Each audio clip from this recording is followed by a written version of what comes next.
At forward, number 29, Craig Martin. At forward, number 59, Jake Elmer. And at forward, number 83, Brendan Harris.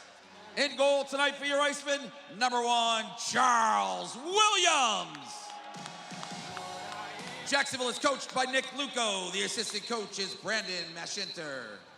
Good evening, everyone. Welcome to downtown Jacksonville, the Publix rink at the VyStar Veterans Memorial Arena. Arlie Johnson with you as we are getting ready for Jacksonville Icemen hockey. Tonight, the Icemen, for the third time in a row, will host the Orlando Solar Bears. This also concludes a 7-game homestand for Jacksonville, a big one for the Icemen tonight, as Orlando won the previous 2 here in Jacksonville. Here's your national anthem. Oh, say, can you see by the dawn's early light what so proudly we hailed at the twilight's last gleaming, whose broad stripes and bright stars through the perilous fight o'er the ramparts we watched were so gallantly streaming,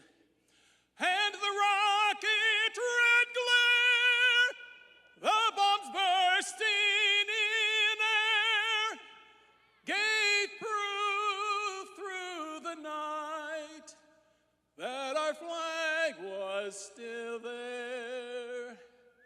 Oh, say does that star-spangled banner yet wave o'er the land of the free and the home of the brave? Well, that was fantastic. Wonderful rendition of our national anthem this evening as the Icemen and Solar Bears get set to square off yet again. Orlando, give them credit. They have won games back-to-back here. This past Sunday, 4-2 final, and a week ago today, last Wednesday, was a 1-0 final score for the Solar Bears. Jacksonville is putting Charles Williams in goal tonight. He's had a great year, although Francois Brassard is starting to take over kind of number 1 duties a little bit, but Charles Williams is still right there with him on the year. Willie, a 12-8-0-1 record.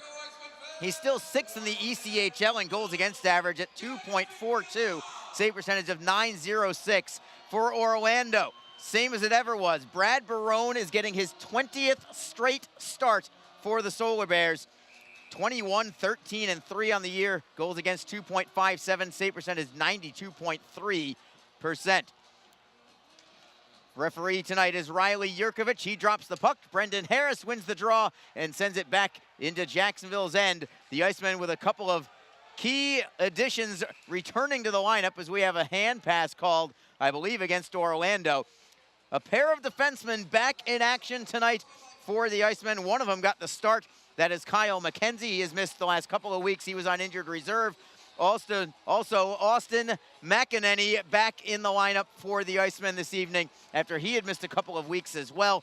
Brian Etter waved along with Derek Pearl as the Icemen have the puck, and we bring in my broadcast partner, Alex Reed. Reeder, welcome. You're up here early tonight. Yeah, I made it early. Got everything I needed down there. Everything's good. Good's downstairs. So now it's just whether it ends up being pretty good here on the ice for the Icemen, and Jacksonville, I feel good about it today. That's just my gut feeling there. I feel great about things. I always do, though. And I feel great about the way things are going with the Icemen right now, despite what is currently a 4-game slide. Does not mean that the team is not playing well. Talking with Nick Luco about it, as we have the Icemen with the puck in their own zone at the moment. Talking with Nick Luco, an icing call against Jacksonville here as the whistle blows, so that allows me to complete the thought that this stretch kind of is reminding Nick a little bit of the opening month or so of the season when the Icemen started 3-6 on the year, but he didn't feel the team was playing that poorly. He feels kind of similarly right now. He wants the team to bury their chances. It really comes down to that. But other than that, he feels like there's not much he can complain about except for they're not just getting the results. Yeah, it does have that feel, Arlie, about that time frame there in early November when the team was taking on, mid-November, they were taking on the Maine Mariners. Remember that 3-game set? Right. The Icemen just couldn't buy a goal, even though they were playing pretty well. It does have that same feel, and we'll see if the team just have to bust out of it. They did exactly that back then, and they'll have to do it again here now. No better time than right now against the Solar Bears. Orlando has the puck in their own zone, trying to clear it out. The Icemen keep it in. Shot towards net is blocked. It comes out to center ice, and Zach Berzola will drive it right back in. The Icemen tag up from a delayed offside, and they'll move into forecheck. Lodermeyer along the wall, stolen by the Icemen. Sacco tried to feed Mikulchuk, but it was well behind him, and the Solar Bears are able to redirect it center and clear it into the zone. It is Charles Williams around the boards. Comes to the right side. Zach Berzola tries to tap it ahead. Comes loose for Roshan Jaswal for the Icemen. He'll drive it off the boards. This will also be called icing against Jacksonville. And we are not quite 2 minutes gone by in period number 1. Orlando, have to give them credit as well. For a time, and I guess it's still kind of the case for them that they are holding off the Greenville Swamp Rabbits, but they do have a 13-point cushion on Greenville right now, and that's due in part because of what they've been doing these last few games. They're 3-1 in the last 4, the Solar Bears are. And right now they're trying to secure their spot in the ECHL playoffs along with the Icemen. Yeah, top 4 teams are going to get in, and again, it's coming down the stretch here, and those teams starting to separate, but it's still not complete, Arlie. These teams still have to finish the job and clinch their spot. And of course, Orlando, the team that has a little bit the most to worry about just because of them being the 4th place team right now, and Greenville certainly in the mix. Solar Bears in the offensive end. It's Luke McGinnis, tries a dead angle shot. It goes well wide of the net. Comes around the wall. Luke Lynch tries to tap it away from Jake Transit. Transit knocks it free. And he'll get the turnover. Shot towards goal. Sticked aside by Williams. Relatively routine save. Rebound for Jacksonville. It's Mckenzie up the left wing wall for Giles. Giles cannot clear it away. Andrew McLean holds in at the right point. Looking for Transit underneath. Giles hustles for the puck. He'll beat Nick Boca to the puck. One-handing it for Zapula, and then up the middle, it is Luke Lynch for the Icemen. Over the blue line is Lynch. Wrister is blocked into the corner. Joey Sides hustles after it. Lynch has it behind the net. He's by himself for the moment. Tries to wait for a teammate. He got hit into the wards awkwardly. Fortunate to get up. That could have been very dangerous. His leg kind of got bent behind him a little bit as the Solar Bears steal it away, and they'll skate into the offensive end. Centering feed, knocked free by Jacksonville. Here comes Jake Elmer with speed. He's got Fortunato with him, 2-on-2. Elmer goes wide, beats his man, sharp angle, and then behind the net. Elmer drops it underneath. He finds Harris again behind the net. Harris flips it all the way to the line. Fortunato, cross ice for Berzola. And shot is intentionally wide. It goes to Harris behind the net. Harris tries to find an opening in the slot. Gets the shot away. It is blocked. Rebound comes for the Solar Bears. They'll play it up the boards and out into Jacksonville's end. 0-0, 16:15 to go in period number 1. It's Fortunato up the right side. Berzola for Elmer. Flipping it ahead. Loose at center. Nice turn there from Joe Gareffa on the steal. Orlando skates into the offensive end. It's Bird looking for the wraparound. Stolen by Jacksonville. Berzola finds Elmer. Elmer up the right side. Couldn't set up Craig Martin. And the Solar Bears come back at center. Pass up the wall for Langen. Cuts in forehand. Great save by Williams with the right pad. Rebound for Zach Berzola. First tester for either goaltender, and Williams there for the save to keep this one scoreless in the early going. Solar Bears still with puck possession in the offensive zone. Now a steal from Jacksonville. It's Elmer for Martin. A soft flip into the left of Barone, and Jacksonville changes on the fly. 15:28 remaining in the first. Bad pass from the Solar Bears. They regroup, however, and tap it into the Icemen zone.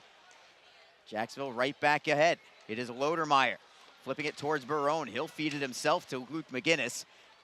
Off the end boards, Andrew McLean looks for an indirect feed. Mckenzie got a piece of it, but Solar Bears still with it. Centering pass deflected and a score.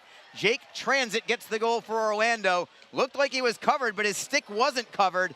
And the Solar Bears an early lead, not quite 5 minutes into this game, and that is the last thing that Jacksonville wanted, was to fall behind against a team that plays very well when they get the first goal. Yeah, they do that, and again, nice pass across, and good job by Transit. Get the stick down, get a piece of it, and really had to carve that up into the net there. He had to get the good angle, and it was a tough one, but he slid it up there. Great redirection up high by Transit, and the Solar Bears have the 1-0 lead here in this one. As the Icemen just a smidge slow to get back on that opportunity, and now they got themselves in the deficit. Jacksonville back at center ice. Ethan Zapula can't handle the pass.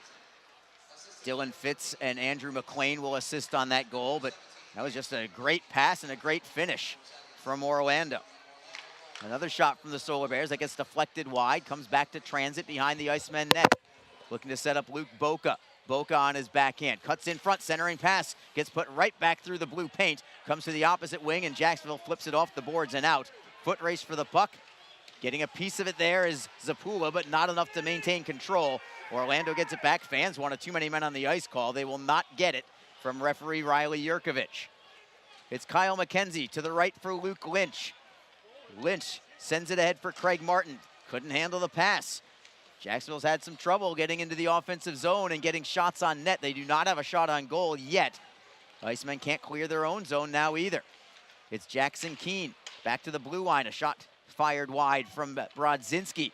Nolan Valou holds in, looking for Chaykovich. Back to Valou, into the slot. It's Brodzinski, forehand, put it over the crossbar. He was in great position there, just put it wide. And the Icemen will skate to center ice, only to lose it back to Orlando. And an offside will be called. We'll take a break in the action. 13:50 to go in the first period. And the Solar Bears draw first blood. It's 1-0. This is Jacksonville Icemen hockey. Tonight's game is brought to you by the ECHL, celebrating its 34th season of affordable family entertainment.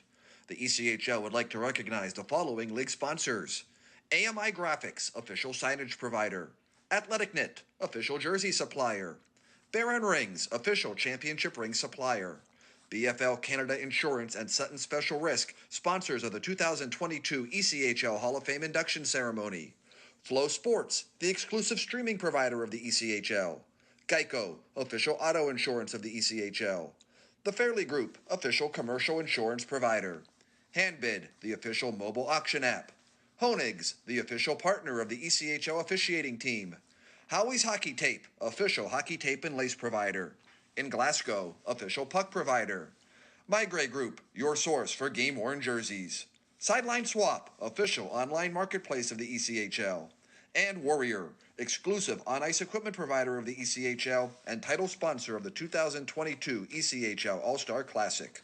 Catch all of the ECHL action live in high definition by logging on to flowhockey.tv. Arlie Johnson with you, along with Alex Reed.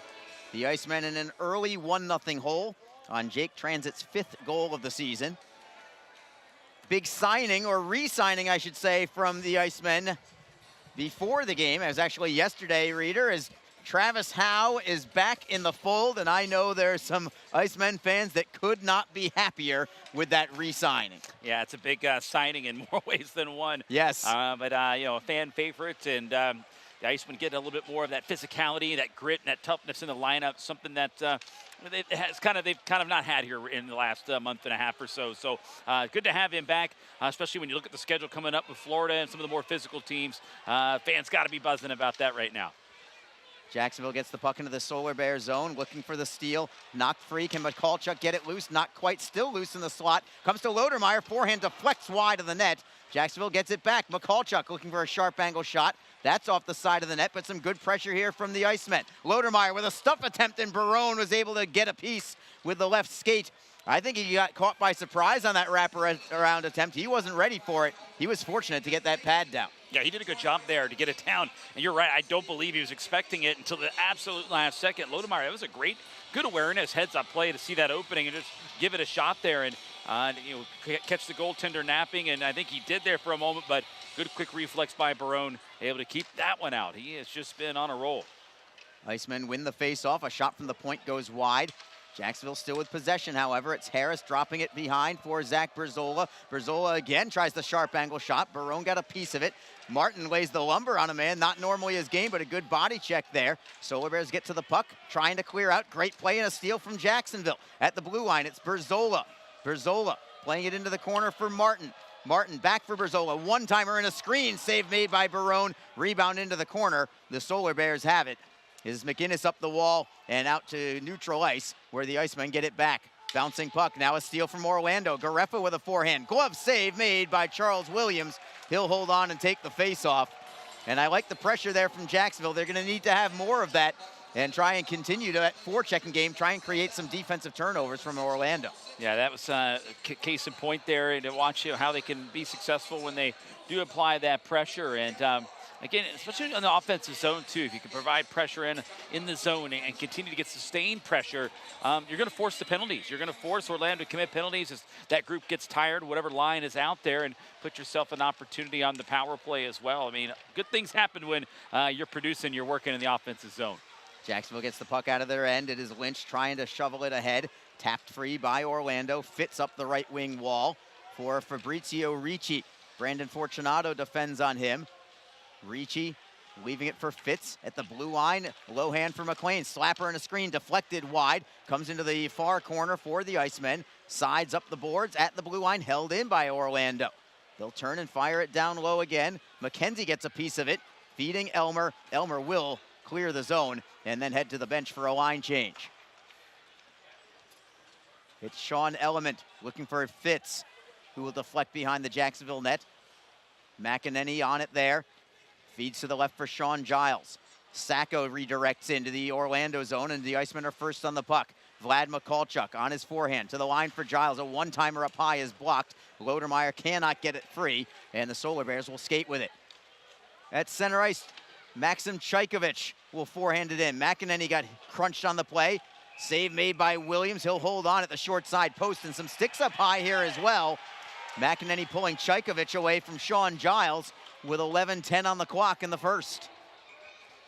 We didn't see a ton of this in the two most recent games until kind of the third period of Sunday's game.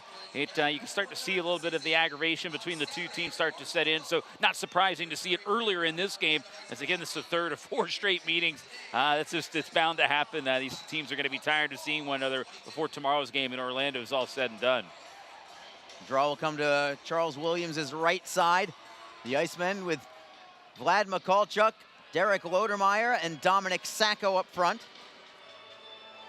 With the signing, I should mention, of Travis Howe. He is signed, but he is not in action tonight. He is not quite ready. He's got to get in game shape a little bit, so I don't know if we'll expect him today or tomorrow, but who knows from there. Either way, he is back in the fold for the Icemen. Also, no Pavel Vorobey or Croy Evingson. Still no Ben Howarchuk also tonight for the Icemen.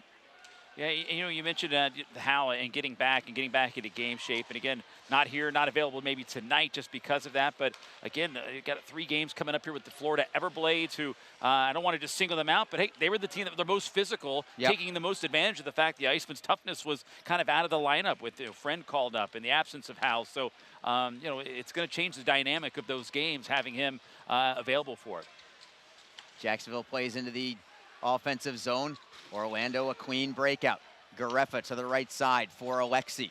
Alexi moves it back for Langen. His centering feed knocked aside by Berzola. That was a good defensive play. It's not out of the zone yet, however. McGinnis has it at the left point. McGinnis playing it down low for Langen. Berzola rides him into the wall. Langen tries to spin away from him.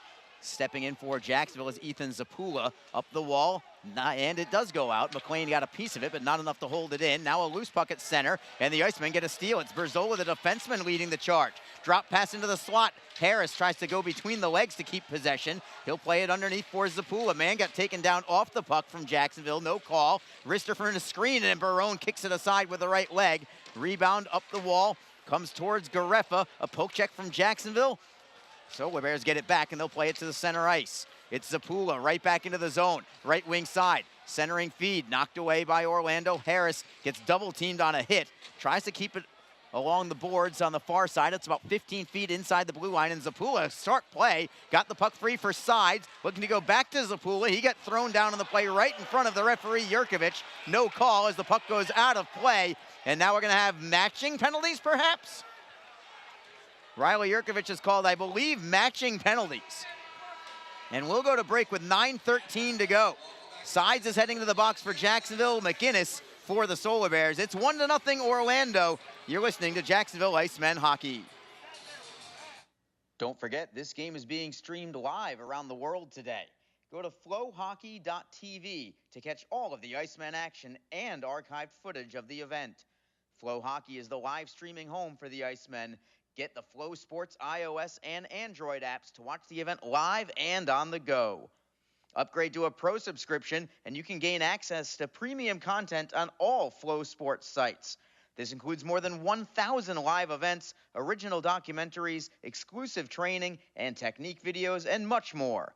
Follow Flow Hockey on Twitter, Facebook, Instagram, and YouTube to get the latest news and updates from the Icemen and other upcoming Flow Hockey events. FlowHockey.tv, the new streaming home of the Jacksonville Icemen and the ECHL. It's 4-on-4 hockey for the next 2 minutes. Joey Sides in the box for Jacksonville. Actually, they're showing it as Ethan Zapula. Is it Zapula instead of Sides? It could very well be. Can't see him from here. I can see, with the being blocked there. I thought They're showing the number 20, but I thought it was Sides. Either way, it's 4-on-4 play. And the Icemen trying to keep the puck in the offensive zone. Trickles towards the blue line, but the Solar Bears dig it free. It's Luke Boca to the left for Valou. Rister goes over the crossbar, and it comes off the glass for the Icemen and Roshan Jaswal. Jaswal avoids a couple of forecheckers. He'll play it off the boards for Luke Lynch. Lynch feeds it back into his own end for Jaswal. And the Icemen will regroup deep in their own zone. Lynch trying to pick up a head of steam through center ice. Looking to go wide on Valou. He'll drop the puck for Jake Elmer. Elmer feeds it for Berzola, knocked away, but Elmer gets it back, flips it into the air and behind the net, and the Solar Bears take possession. Up the left wing, Joe Gareffa. He's got Langen trailing him. Gareffa cuts from left to right. He's over the blue line, tries to move it in front, knocked free by Jacksonville. It's Brendan Harris skating out of his own zone. He can fly. Right up the middle is Harris. He's over the blue line for Fortunato. Fortunato leaving the puck for Craig Martin. Martin looking to get into the slot. He'll drop the puck for Mckenzie. Mckenzie cross ice for Fortunato at the left point. He'll toe the line and feed it for Mckenzie. Mckenzie loses the handle. Orlando gets it to center before the Icemen will get a poke check and steal the puck away. Still 4-on-4 for 37 more seconds. A good deke from Martin. Martin has to cut back and bring it into his own zone for McEnany. Fortunato now trying to start the rush through center ice. Flipping it to the left side. Martin picks it up, looks to center. He'll look for the sharp angle shot instead. That goes wide, and the rebound comes high for Orlando. It's Tyler Bird having it poke checked away. That's nice work there from Brendan Harris. Puck trickles to Williams. He'll cover it up and take the draw. 14 seconds left on the 4-on-4. Jacksonville still down by a goal. And only 3 shots on goal. Orlando only has 4. I think really both defenses are doing a pretty solid job at the moment. Yeah, they are. Orlando's doing a good job keeping the Icemen up high into the outside. There's not much in the middle right now for Jacksonville. And then on that last little rush there, McEnany jumped up into the rush and made a good play there. The Icemen were a little slow getting back to cover his spot at the point, but then did a great job, though, the rest of the way to get back and defend it. So good job all around by both teams defensively. Icemen win the faceoff. They'll move it up the right wing for Vlad Mikulchuk. Mikulchuk is onside. He'll cut towards the middle. Drop pass for Giles Rister in a screen. Save is made. Rebound is covered. It was loose for a split second. Lodermeyer tried to get his stick on it. Couldn't quite do it. And as the puck is covered, each team gets a man back out onto the ice, and we are going to skate 5-on-5 again. Yeah, the Icemen trying to go to the net. At the end of the whistle there, Arlie had 3 players right there on the front door. Looked like the Icemen trying to look for that extra opportunity in front and going to the net there. So one was set up there. The other started to rush in before they finally got that whistle. That's why you don't give up on the play, because that whistle took a while because Barone didn't have it immediately. And that's why the rest of the players came rushing in, perhaps maybe trying to find a loose puck. But at that point, Barone did get it. Icemen get a shot from the point that goes wide. Nick Ford holding it in to the blue line. It's Mckenzie. He's got some space in the high slot. Rister is gloved by Barone. Mckenzie was hoping for Nick Ford to get in front of the net to create a screen, but he didn't have enough time to wait. He needed another split second to do that, and Barone was able to read it relatively easily. Yeah, it's all about the timing, and that was just kind of a timing play. You get that forward in front there to the net front to try to get that screen. Then an innocent-looking play can turn into disaster for a goaltender. It looked like that time Ford was trying to get a stick on that for a tip and redirection. That's the other option you have. Right off the draw, Mikulchuk pops one wide to the short side. It's a great setup off the faceoff. Orlando clears it out, and the Icemen get it back. Jacksonville, as has been the case really for a handful of games now, struggling to connect offensively. Only 6 goals total in the last 4 games. Orlando looks to clear it up the wall. Jaswal will hold it in, but it's going to be offside against Jacksonville. And that was kind of an example of it for why they're not able to cash in. Great opportunity. I don't know if they're just putting the puck a lot of times just into the logo of the goaltender, or if they're not doing that, it just seems like it's going wide of the net, and some of their best chances don't even end up as shots on goal. Yeah, that's difficult. It's frustrating. You do all the work to set up the opportunity and don't get the shot there to test the goaltender. And then when they have, and that's what I've noticed here lately during this winless streak here, is a lot of the shots that they do get on goal have been right into the chest, right into the logo, right into the goaltender there. Don't get me wrong, Barone has made some unbelievable saves sprinkled in there as well. He's made the big saves on multiple occasions, but again, it's going to take that one. They usually say there, once you get one or two, then they start to come in bunches, and then you kind of figure things out from there. Faceoff is in the Icemen zone, left side of Charles Williams. Lynch wins the draw. I was waiting for them to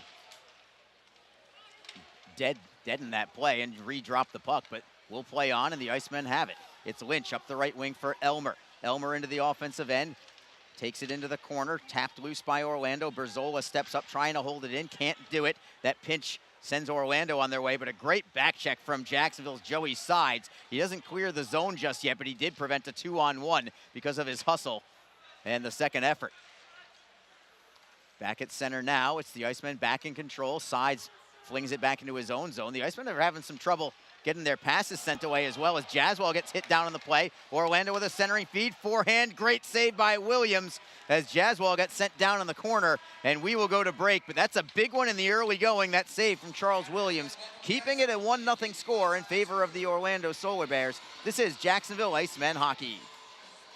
The Jacksonville Icemen offer discounted tickets for groups of 10 or more. Whether it's a company outing, a group from your school or church, or just a gathering of friends, the Icemen can help you set up a night of fun at a discounted cost. Other benefits include an intermission ride on the popular Fan Zam, a post-game group photo, or take a shot on net after the game. Ticket fundraisers are also available. For more information, contact the Icemen office at 904-602-PUCK. That's 904-602-7825, or visit us online at jacksicemen.com. Icemen Hockey, Field of Freeze.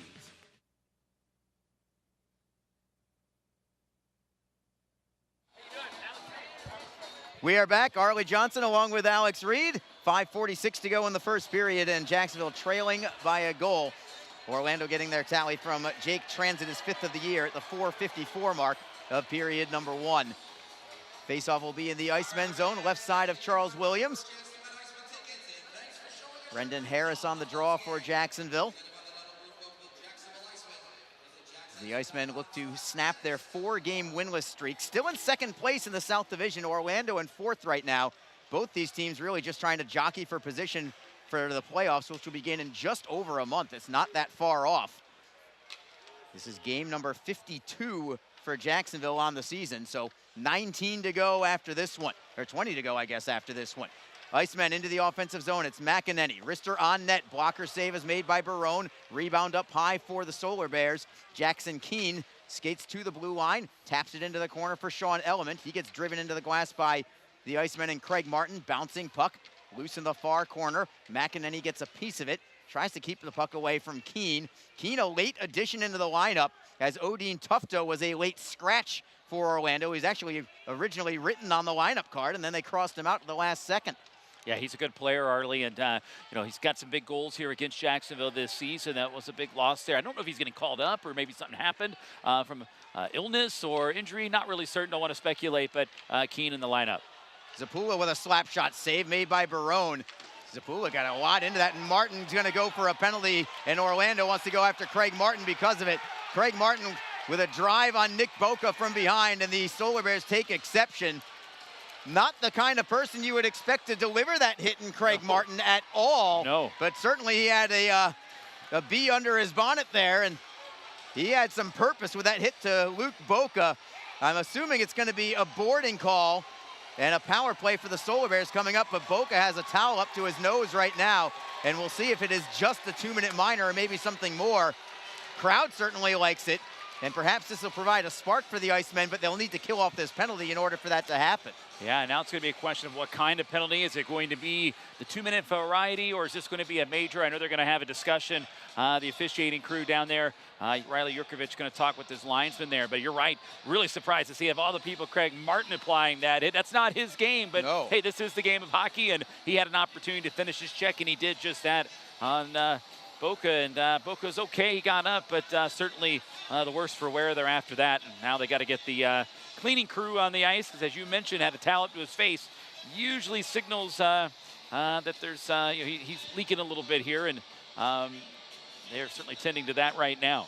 And you have to wonder if you're Riley Yurkovich, does the showing of the blood on the ice impact his call, Yeah. or is it just the hit is the hit? That's what he's got to try and decide. I don't know if he can just say, oh, well, it created an injury which caused some blood, so we're going to make it a 5-minute major. I don't know. Martin certainly had purpose going after it, and I don't deny the penalty at all. It's just going to be a matter of whether it's 2 or 5, and it's on the board. You know, looking at the replay there, it does look like the hit was behind, like from his back. He wasn't completely turned, though, Arlie, but it was a hit from the back there, and he went awkwardly into the boards. And if it kind of looks like it's going to be one of those 5-minute majors, it usually is. And like you said, the fact that he was injured on the play with a little bit of the blood, and the towel in his face, that's certainly going to help the argument as well. And Martin heads to the locker room. Oh, this would be a tough loss. We think loss. it's going to be a game misconduct as well. We don't know about that part just yet. Well, it's a 5-minute major. There's only 4:37 left in the period here. He got a 5-minute major for charging is the penalty here, and that's it. So he's heading to the dressing room and to the locker room right now just because there's only 4:37 left. He can't come out of the box until after that 5-minute mark anyway. So this is a crucial point here, though, in their game, Arlie. The Icemen already trailing 1-0, and the penalty kill is going to be tested right now. They need to keep it 1-0, and it's a tough spot they're in right now, but it's a spot they put themselves in. Well, the Icemen are second in the league on the penalty kill at 85.4%, but this is a biggie. Orlando with a 5-minute power play, shot on net. Williams makes the save. Rebound goes behind the net. That kind of stunned Williams for half a second, but he's okay. Solar Bears get the puck right back. It's Brodzinski walking the line. Feeds it to the right for Langen. Seam pass. Finds Chaykovich. Brodzinski with a wrister. That is blocked into the corner. Element picks it back up for Orlando. Another seam pass that's behind Langen, but he's able to track it down and keep it in the zone. Brodzinski at the right point. Wrister in a screen. That is deflected behind the net. Mckenzie hustles for it. Element wins it, however, and Orlando still has the puck in the offensive zone. Maxim Chaykovich to the line for Brodzinski. Right side, it's Langen. Centering feed, looking for a high tip. It was deflected, but it gets blocked by Jacksonville. Orlando still with possession, however, and the Icemen penalty killers have got to be gassed right now. 4:08 to go on this major power play for the Solar Bears. Brodzinski, wrist shot, save made. Rebound, looking to swipe at it, was Ford. He couldn't get it, and Orlando still has the puck. Chaykovich curls at the half wall, leaves it for Brodzinski at the line, and cross ice it's Langen. Brodzinski steps into a one-timer, blocked in front again by the Icemen penalty killers. Chaykovich with the rebound. The Icemen desperately need a clear, or at least a face-off. Puck is loose at the top of the crease. Where's it going to go? The Solar Bears get it back. Cross-ice look. Element with a drive. That is deflected over the crossbar. Mckenzie tries to get there. Orlando still with it. Heavy pressure from the Solar Bears. The Icemen are doing a great job defensively to keep the puck out. Williams another save. Rebound for Element. Trying to wrap around. Couldn't get it. Solar Bears still with the puck. Chaykovich to the line for Brodzinski. Looking to go down low. It is Bird for Chaykovich. Cross ice. One-timer deflects into the corner. Mckenzie desperately trying to clear. It comes to the line, and the Solar Bears still have it. 3:08 to go on this major power play. Chaykovich, wrist shot. Save made. Rebound is covered. And the Icemen survive the first 2 minutes of that power play. Sticks up high after the whistle, and everybody's converging on the crease of Charles Williams. Yeah, they are. And then, a big push there on top of the goaltenders. Berzola goes down, and he's not happy. He's got the gloves off, and he wants to rock and roll right now. But, boy, the temper's starting to flare up. No surprise here as, again, we talked about it. These teams have been seeing a lot of each other here lately. Excellent job by the Icemen penalty kill thus far here on this. And they've been in these tough positions, Arlie, these high-pressure positions all season long, and they've responded very well. And they're doing that right now here in this situation. And great job, without question, here by this unit, Arlie, and doing the right things here and trying to kill off some time. About 2 minutes gone by on the penalty. And we may have an extra minor here on Orlando as well. Originally, it was Nick Ford and Sean Element going into the box for each team, but now Tristan Langen goes into the box joining them, and I wonder if this 5-minute major power play is going to ultimately end up being maybe just 1 minute worth of power play time after all this. Yeah, if they put that extra, if Orlando gets the extra penalty here, then that'll be 2 minutes on the board, and that'll cut into the final 3:03 on the Martin penalty, basically making just 1:03 remaining on that penalty when it's all said and done. And just looking at Orlando's power play there, Arlie, this is where they really miss Odin Tufto. I mean, he's a guy that they love to set that one-timer up on the left wing side. And with him not in the lineup, you could tell they're kind of trying to figure themselves out because they're always looking for that one-timer, and he's usually open because he's so elusive at times. But great job by this penalty kill unit. They're just doing their job. And it is a penalty to Tristan Langen, so an additional penalty for him. It's going to be 4-on-4 for the next 2 minutes, and I have to applaud the Icemen defense. Yeah. Kyle Mckenzie in particular, I think he might have blocked 3 shots just single-handedly. Charles Williams only had to make maybe 2 or 3 saves there, but it was all Orlando, and I think the Icemen blocked maybe twice as many shots as Williams ultimately had to face there. Yeah, they did. They put their bodies in front of some of those shots, and it got a rise to the bench a couple times. Some stick taps here, but again, great job. And, you know, and because they played so well and really stymied Orlando, that might have been why you saw that extra frustration at the end of that whistle by Orlando. They were doing everything, dominating possession, just couldn't get it in.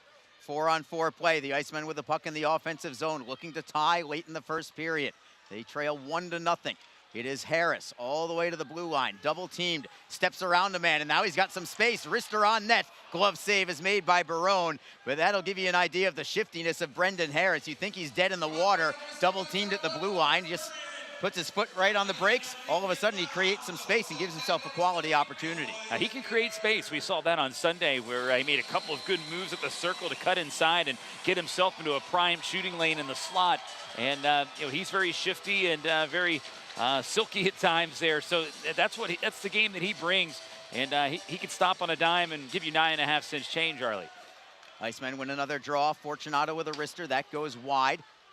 Comes off the end boards. Jacksonville trying to get the puck back behind the Orlando net. Elmer gets ridden off the play, but Fortunato steps in. Fortunato now behind the net.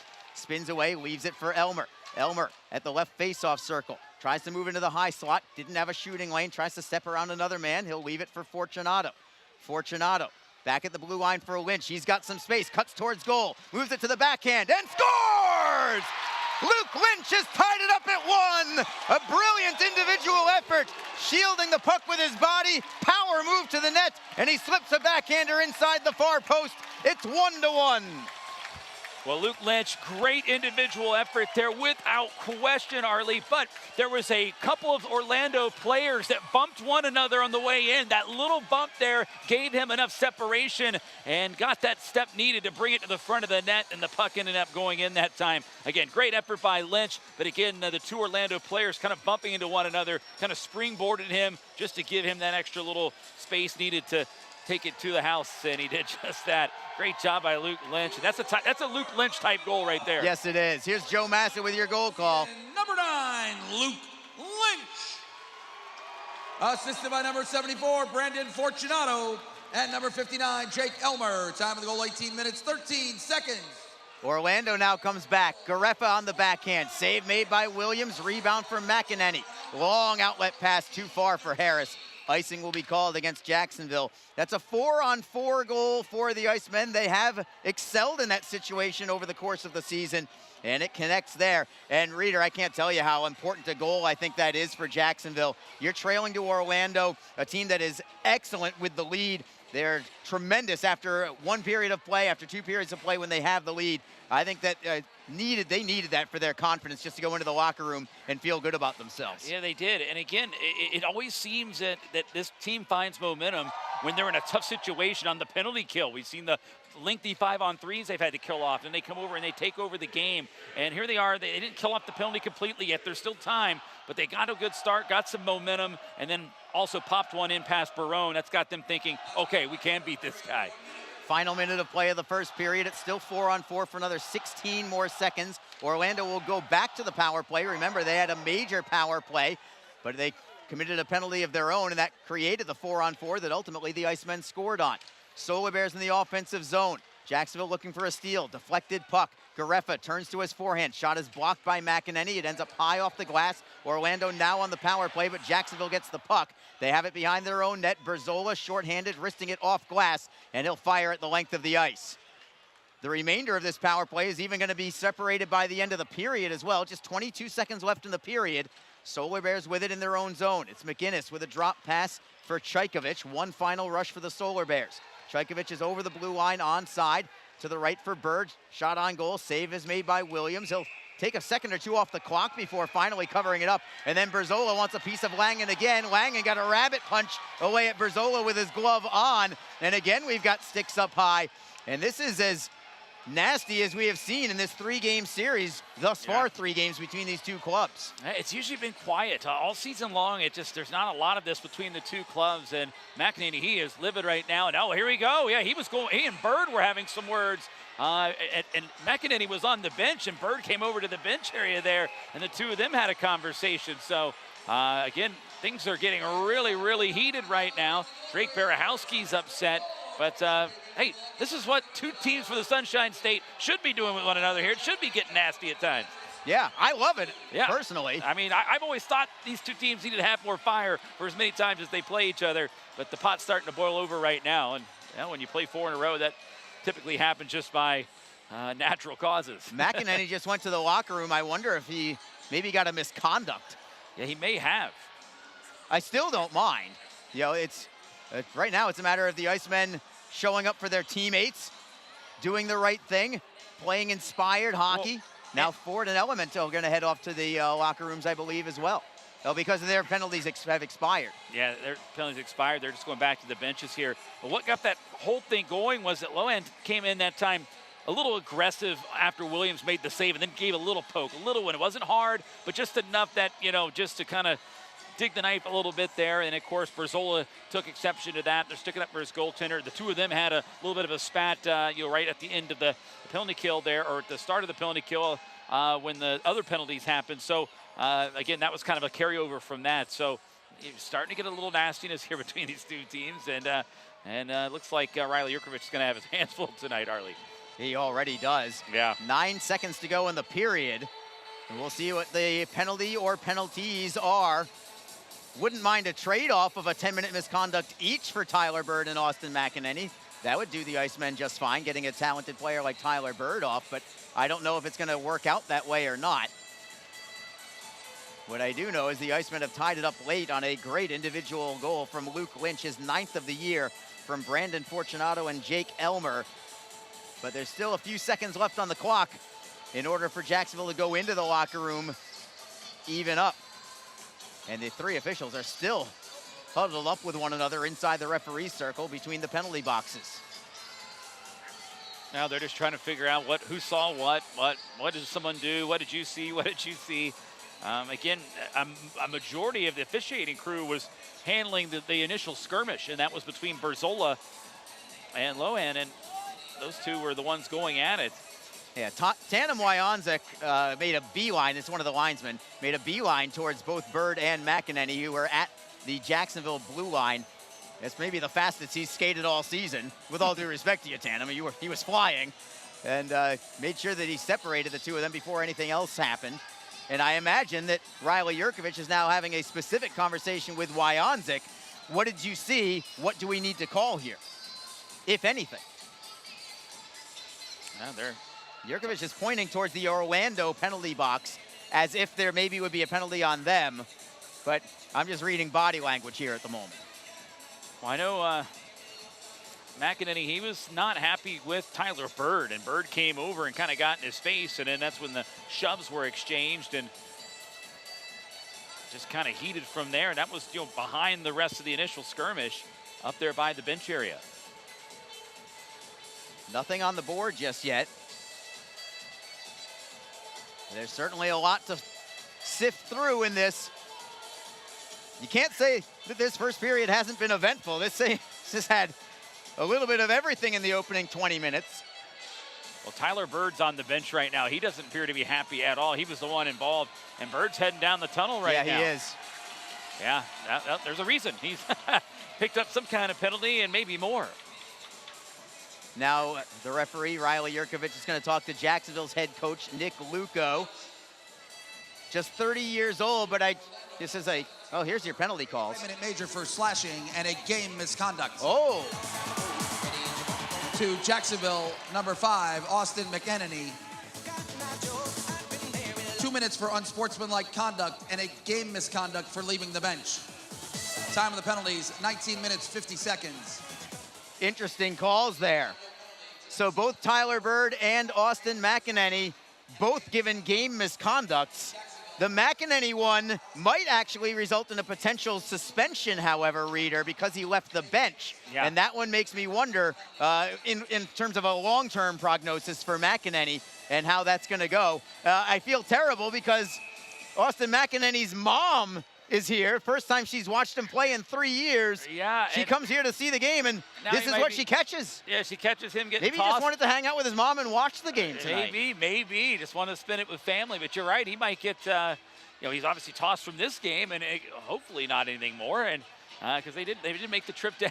She came down here to watch him play, and it's his first game back. He's been out with an injury as well, and man, that's probably the most disappointing part about all of this as well. So the penalties are 2 minutes for McEnany, 5 minutes major slashing for Bird. So right now it's a 4-on-3 power play for Orlando.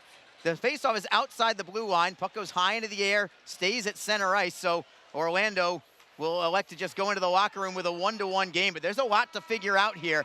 When the second period begins, it'll still be a 4-on-3 power play for Orlando for 23 seconds. After that, it'll be 4-on-4 for about another minute and a half or so after that. And then after that, the Icemen will be on a 3-minute major power play after all that. So a lot going on here. Power plays on both sides, 5-on-4s. 4-on-4s, 4-on-3s right now. Major power plays for each team. And there's a lot going on in this one, Reader. This has been a ton of fun, and it's 1-to-1 after one. Yeah, it is, Harley. And again, 1-1 game here. And now we're starting to see a little spice here between these two teams. We've been kind of waiting on that.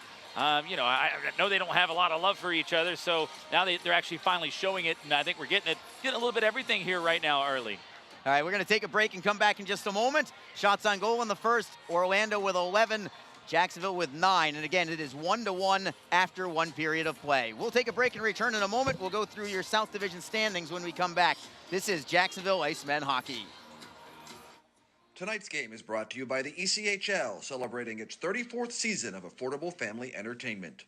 The ECHL would like to recognize the following league sponsors: AMI Graphics, official signage provider; Athletic Knit, official jersey supplier; Baron Rings, official championship ring supplier; BFL Canada Insurance and Sutton Special Risk, sponsors of the 2022 ECHL Hall of Fame induction ceremony; Flow Sports, the exclusive streaming provider of the ECHL; Geico, official auto insurance of the ECHL; The Fairley Group, official commercial insurance provider; Handbid, the official mobile auction app; Honig's, the official partner of the ECHL officiating team; Howie's Hockey Tape, official hockey tape and lace provider; In Glasgow, official puck provider; My Gray Group, your source for game-worn jerseys; Sideline Swap, official online marketplace of the ECHL; and Warrior, exclusive on-ice equipment provider of the ECHL and title sponsor of the 2022 ECHL All-Star Classic.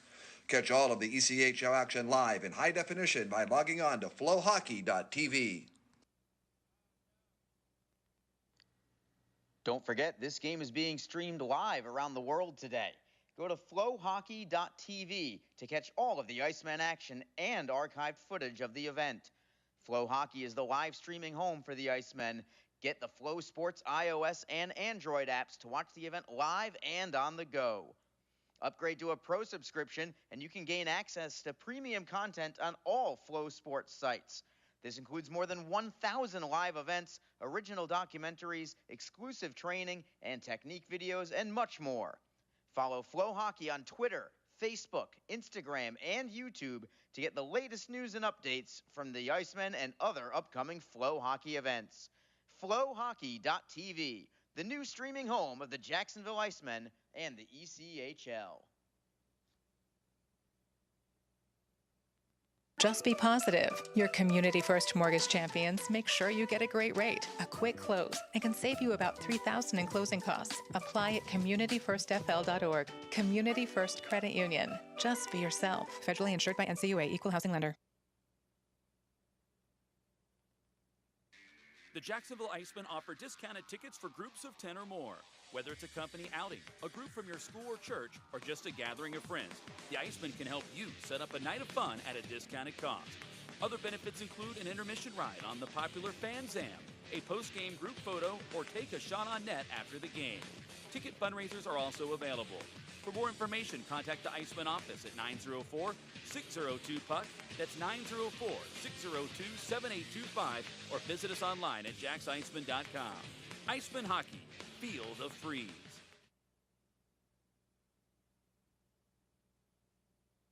Best Bet Jacksonville and Orange Park are open and excited to bring you the best in poker, simulcast wagering, cocktails, sushi, and more. Visit bestbetjacks.com for more information. Best Bet. Experience the best.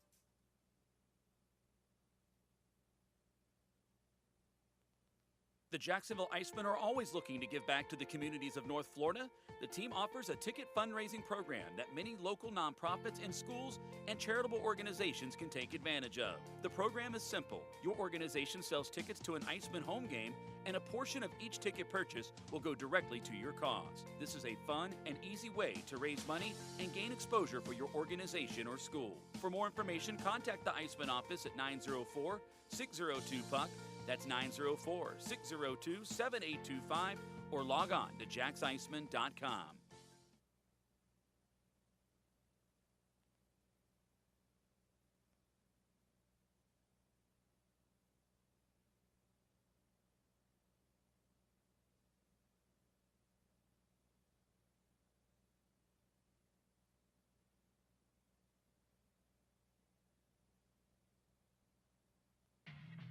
NHL players have amazing talent, and some of the very best developed right here in the ECHL. Beagles in, he scores!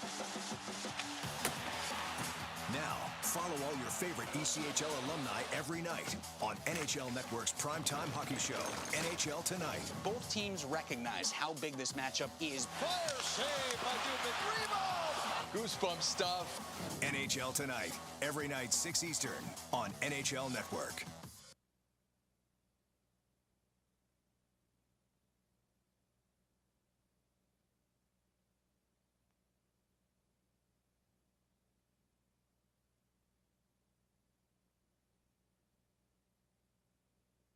Hi, everyone. This is Allie McDeal from the Best Bet Poker Rooms. Experience the popular Vegas-style game, Fortune Pai Gow Poker. Both locations are now playing Face-Up Pai Gow. It's more fun to play than ever. You could win up to $25,000 on a single $5 bet. Come play at either Best Bet location today.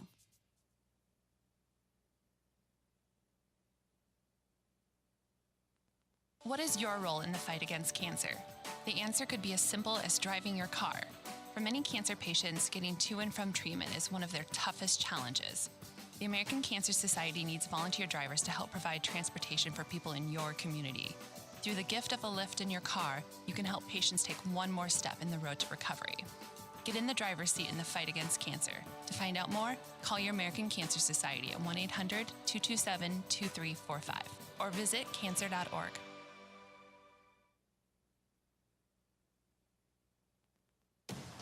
If you feel that passion is just the start, if you think practice is never over, if you believe speed limits are just for highways, and Saturday mornings aren't made for cartoons, if you try, fail, learn, laugh, repeat, compete, respect, and unite, then you belong on our team. Join now at team.ccmhockey.com. Just be confident. Community First makes smarter banking simple so you can relax, knowing you're managing your money the right way, yours. Visit justbeyourself.com. Community First Credit Union. Just be yourself. Federally insured by NCUA.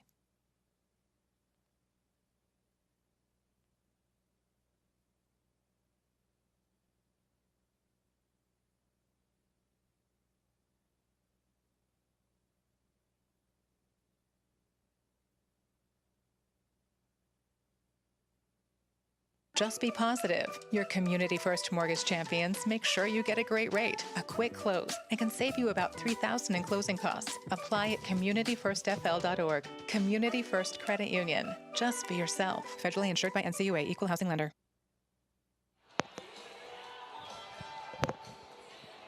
We are between periods 1 and 2. It's a 1-to-1 hockey game in a opening 20 minutes that had absolutely everything. You are already getting your money's worth, and we don't even know the final outcome of the game yet tonight, Reed. Yeah, no, it's been a lot of fun here. And again, it didn't start that way when Jacksonville went down 1-0. But again, the penalty kill coming up big.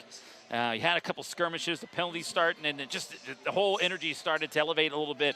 And now we're starting to get a little bit of nastiness. You got the couple of hits, a couple little jabs at the end of whistles. You got guys apparently jumping off the bench. I didn't see that, but that apparently is happening there as well. So we got a little bit of everything here, and we got 40 more minutes to go, a tie game. And it seems as if Jacksonville's finally got a little bit more of that energy and that momentum. But again, they still have to kill off some penalty time. And if they could do that, Arlie, they're going to have 3 minutes of power play time of their own on a major penalty to work with.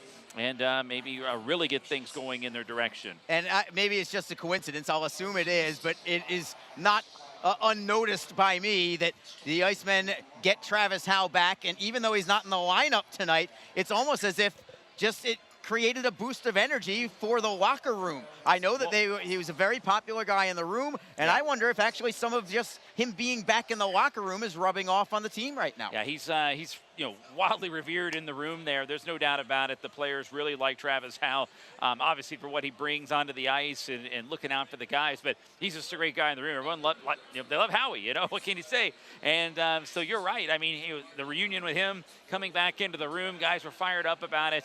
You could tell there was a little boost in the energy, and again, just having that guy as a voice and his presence, as having a positive impact on this team. Quickly, let's go to the South Division standings. The Icemen currently not in the spot that they have been accustomed to in a while. They held first place for quite a while, or at least a share of first place, Reader. But you have to give credit where credit is due, and right now that credit belongs with the Atlanta Gladiators. They have tied an ECHL season high with a 9-game winning streak. And the Gladiators have moved into sole possession of first place because of it. 72 points now for Atlanta. They've got an 8-point cushion over Jacksonville. And the Icemen, by percentage points, still just barely ahead of the Florida Everblades. But Jacksonville right now, 6 points behind Florida, 8 points behind Atlanta. They have games in hand, Reader. One of them is tonight. Another one is tomorrow in Atlanta. That makes these games absolutely crucial. You're 8 points behind right this second, but by tomorrow night, you could be within 4 points of first place Atlanta, and it's much more manageable. Yeah, it is, and that's the beauty about games in hand, right? We talk about it, we highlight it, we always remind people, but they only matter if you win them or take advantage of them, and that's the thing. So now you got to do your work here, and this is one of those games, like you said, tomorrow with those teams being idle, that's another one of those games. So a chance to just really make some damage here.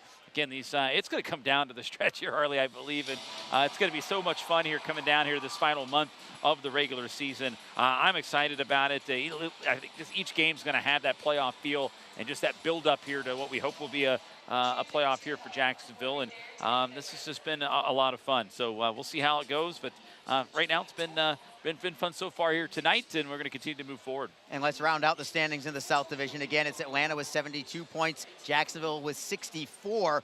They are behind the Gladiators by 8 points. They're behind Florida by 6 points. But again, Jacksonville has 5 games in hand on Florida, 4 games in hand on Atlanta. So those numbers could change very, very quickly.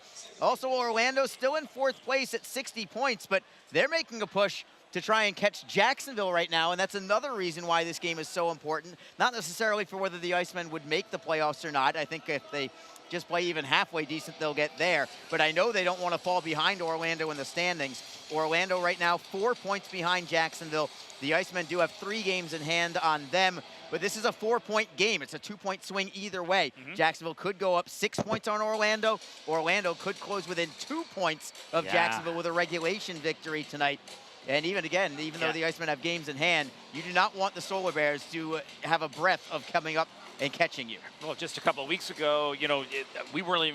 They weren't. We were talking. They were on their own tier. You know, at number 4. It was a double-digit lead at the time. Yeah, it really was, and they've been able to take advantage. They've been playing well, and obviously, you know, again, they've won the first 2 games of this 4-game set. So, you know, they've been able to gain those 4-point swings in those 2 games, and that's what's gotten them right back in the mix.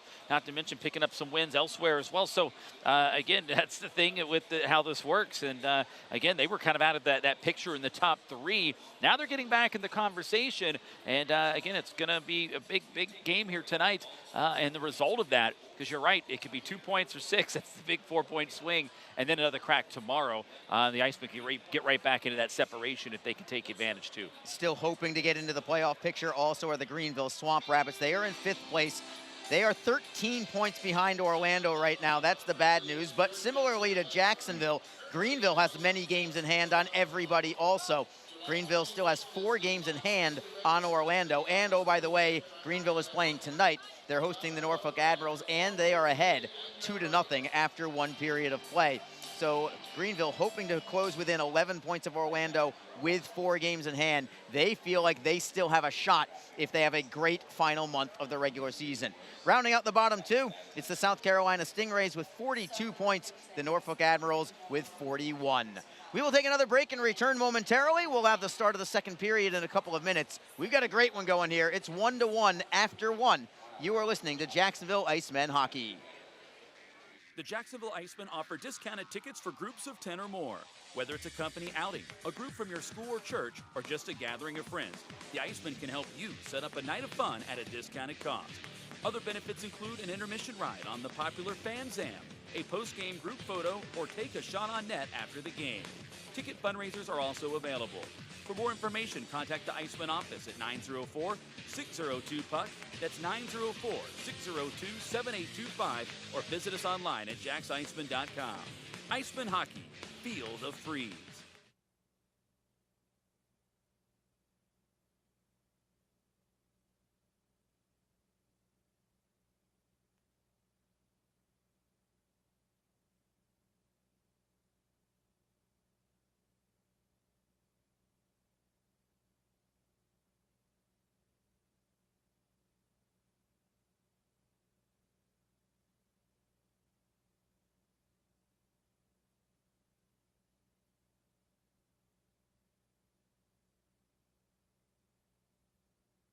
Best Bet Jacksonville and Orange Park are open and excited to bring you the best in poker, simulcast wagering, cocktails, sushi, and more. Visit bestbetjacks.com for more information. Best Bet. Experience the best. The Jacksonville Icemen are always looking to give back to the communities of North Florida. The team offers a ticket fundraising program that many local nonprofits and schools and charitable organizations can take advantage of. The program is simple. Your organization sells tickets to an Icemen home game, and a portion of each ticket purchase will go directly to your cause. This is a fun and easy way to raise money and gain exposure for your organization or school. For more information, contact the Icemen office at 904-602-PUCK. That's 904-602-7825, or log on to jacksicemen.com. Just be in control. With free interest checking and great digital tools, Community First makes smarter banking simple. Add an account at justbeyourself.com. Community First Credit Union. Just be yourself. Federally insured by NCUA. NHL players have amazing talent, and some of the very best developed right here in the ECHL. Beagles in, he scores! Now, follow all your favorite ECHL alumni every night on NHL Network's primetime hockey show, NHL Tonight. Both teams recognize how big this matchup is. Fire save by Dubin. Goosebump stuff. NHL Tonight, every night 6 Eastern on NHL Network. We are back in downtown Jacksonville. Thank you so much for being with us tonight, either on flowhockey.tv or on Mixler, or just here in attendance and you're not listening to us, in which case what I'm saying really doesn't matter to you. Yeah, that's how it works. But that's right? okay, yeah. I mean, you have to listen in order to know what we're saying. That's how it works. Along with Alex Reed, Arlie Johnson with you. 1-1 after 1. Lots of penalties on the board right now. 2 of them for Jacksonville, 1 of them for Orlando, but the one from the Solar Bears still has 4 minutes and 51 seconds on it. It is a 5-minute major penalty for slashing for Tyler Bird, which has a accompanying game misconduct to go with it. Also makes me wonder, we've talked about Austin McEnany and him leaving the bench, that it could very easily result in a suspension for McEnany. Well, we didn't see the slash because it happened so far off the play, but makes me wonder if there's a camera on that, whether perhaps Tyler Bird ends up with a suspension as well. I would take just the 1 game tomorrow in Orlando. Yeah, I mean, you're right. And I didn't see the slash either. And I never really saw McEnany step off the bench. I just saw the engagement between the 2 of them pushing and shoving. They were kind of chirping about beforehand, but makes me wonder if it's, when did the slash happen? But either way, right now, Jacksonville, it's a 4-on-3 power play here for the Solar Bears for the 23 seconds. And then they kill that off here. It's going to be 4-on-4. And then, obviously, we talk about it, the 5-on-4 situation on the 3-minute major penalty. So that'd be good. Crucial opening seconds here. Orlando wins the draw. They've got it inside their own blue line. They don't appear to be in too much of a rush to get into the offensive zone, but they only have a few seconds left on this power play. Now they take it in. It's Langen at the right circle. To the blue line for Brodzinski. 9 seconds left on this 4-on-3. Right circle, it's Langen. To the blue line, Valu. Rister goes wide. It comes off the end boards and off the back of the net. Jacksonville looking to clear it. They've got it. It's Mckenzie with a lead pass ahead. Breakaway for Craig Martin. Breakaway. Martin to the forehand. Score! And the Icemen take a 2-1 lead just 31 seconds into the period. Excellent pass from Kyle Mckenzie. He knew that Martin was heading out of the penalty box. Fed on the puck right at the blue line. Martin goes forehand to backhand. Deke slips it through the pads, and the Icemen have their first lead of the night. Their first lead of the entire 3-game series, in fact, against Orlando. Yeah, absolutely. Big goal there by the big goal scorer for Jacksonville here. He's having an excellent year, Craig Martin. Just kind of a little deep move and slipped it right through the 5-hole. He's able to put that home. And Arlie, that's his 30th goal in an Iceman uniform here. And he's third all time in team history in goals scored. Just 3 behind Aaron Nazarian, who's in second. I saw that nugget from you. That was a great nugget there, Frieder. Would not have thought that it would have been Craig Martin, but there he is again, and now we've got a penalty coming. Who's this going to be on? Is it on the Solar Bears? Yeah, I think so. It's a cross check. He brought down Giles, and then just nice little cross check once he brought him down, but looks as if they're escorting Giles to the penalty box here. And that'd be tough because that's going to cut into this Iceman power play time. Wow, I thought it was the other way around. When the cross check, Giles ends up on the ground and then takes the cross check, and he's the only one going. I didn't see what happened beforehand, though. There must have been something there. They called it for holding the stick. Okay. So, all right. We don't have all the answers up here, everybody. We're only just telling you what we see, what they have called at ice level. Derek Lodermeyer, alternate captain for Jacksonville. Again, the Icemen haven't had a captain since Christopher Brown left for the Hershey Bears. That's multiple months ago at this point, but Lodermeyer maybe would be the first guy that would go to the referee circle to talk to an official. He's one of the couple with an A. Actually, all the others with A's are all up in the American League also. Aaron Nazarian, Jacob Friend. Yeah, those are your normal alternate captains.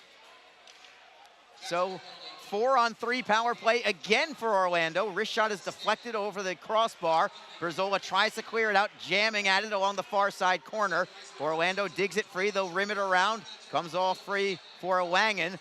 Lodermeyer takes the body on him. Lodermeyer trying to clear out. He's got it pinned up along the wall. If nothing else, killing some more time. Now Mckenzie steps in. Mckenzie will skate with the puck and come out to center ice. Not known for his goal scoring, but he's going to kill some more time and then drop it into the corner. Kyle Mckenzie is having a whale of a game, including that primary assist on Craig Martin's goal. Still 20 seconds left on this power play for Orlando. 4-on-3. Langen on his backhand to the line for Brodzinski. Brodzinski feeds Langen again. Soft, quick shot, save made, rebound save. Third attempt, and they will score. Nolan Valu gets the goal. It's a 4-on-3 power play goal. And it's 2-2. In this game, the plot thickens in the opening couple of minutes of the second period. Yeah, they didn't pick up the backside there and just put in home that time. So Orlando's Nolan Ballou, the defenseman, jumping up, getting his first goal of the season.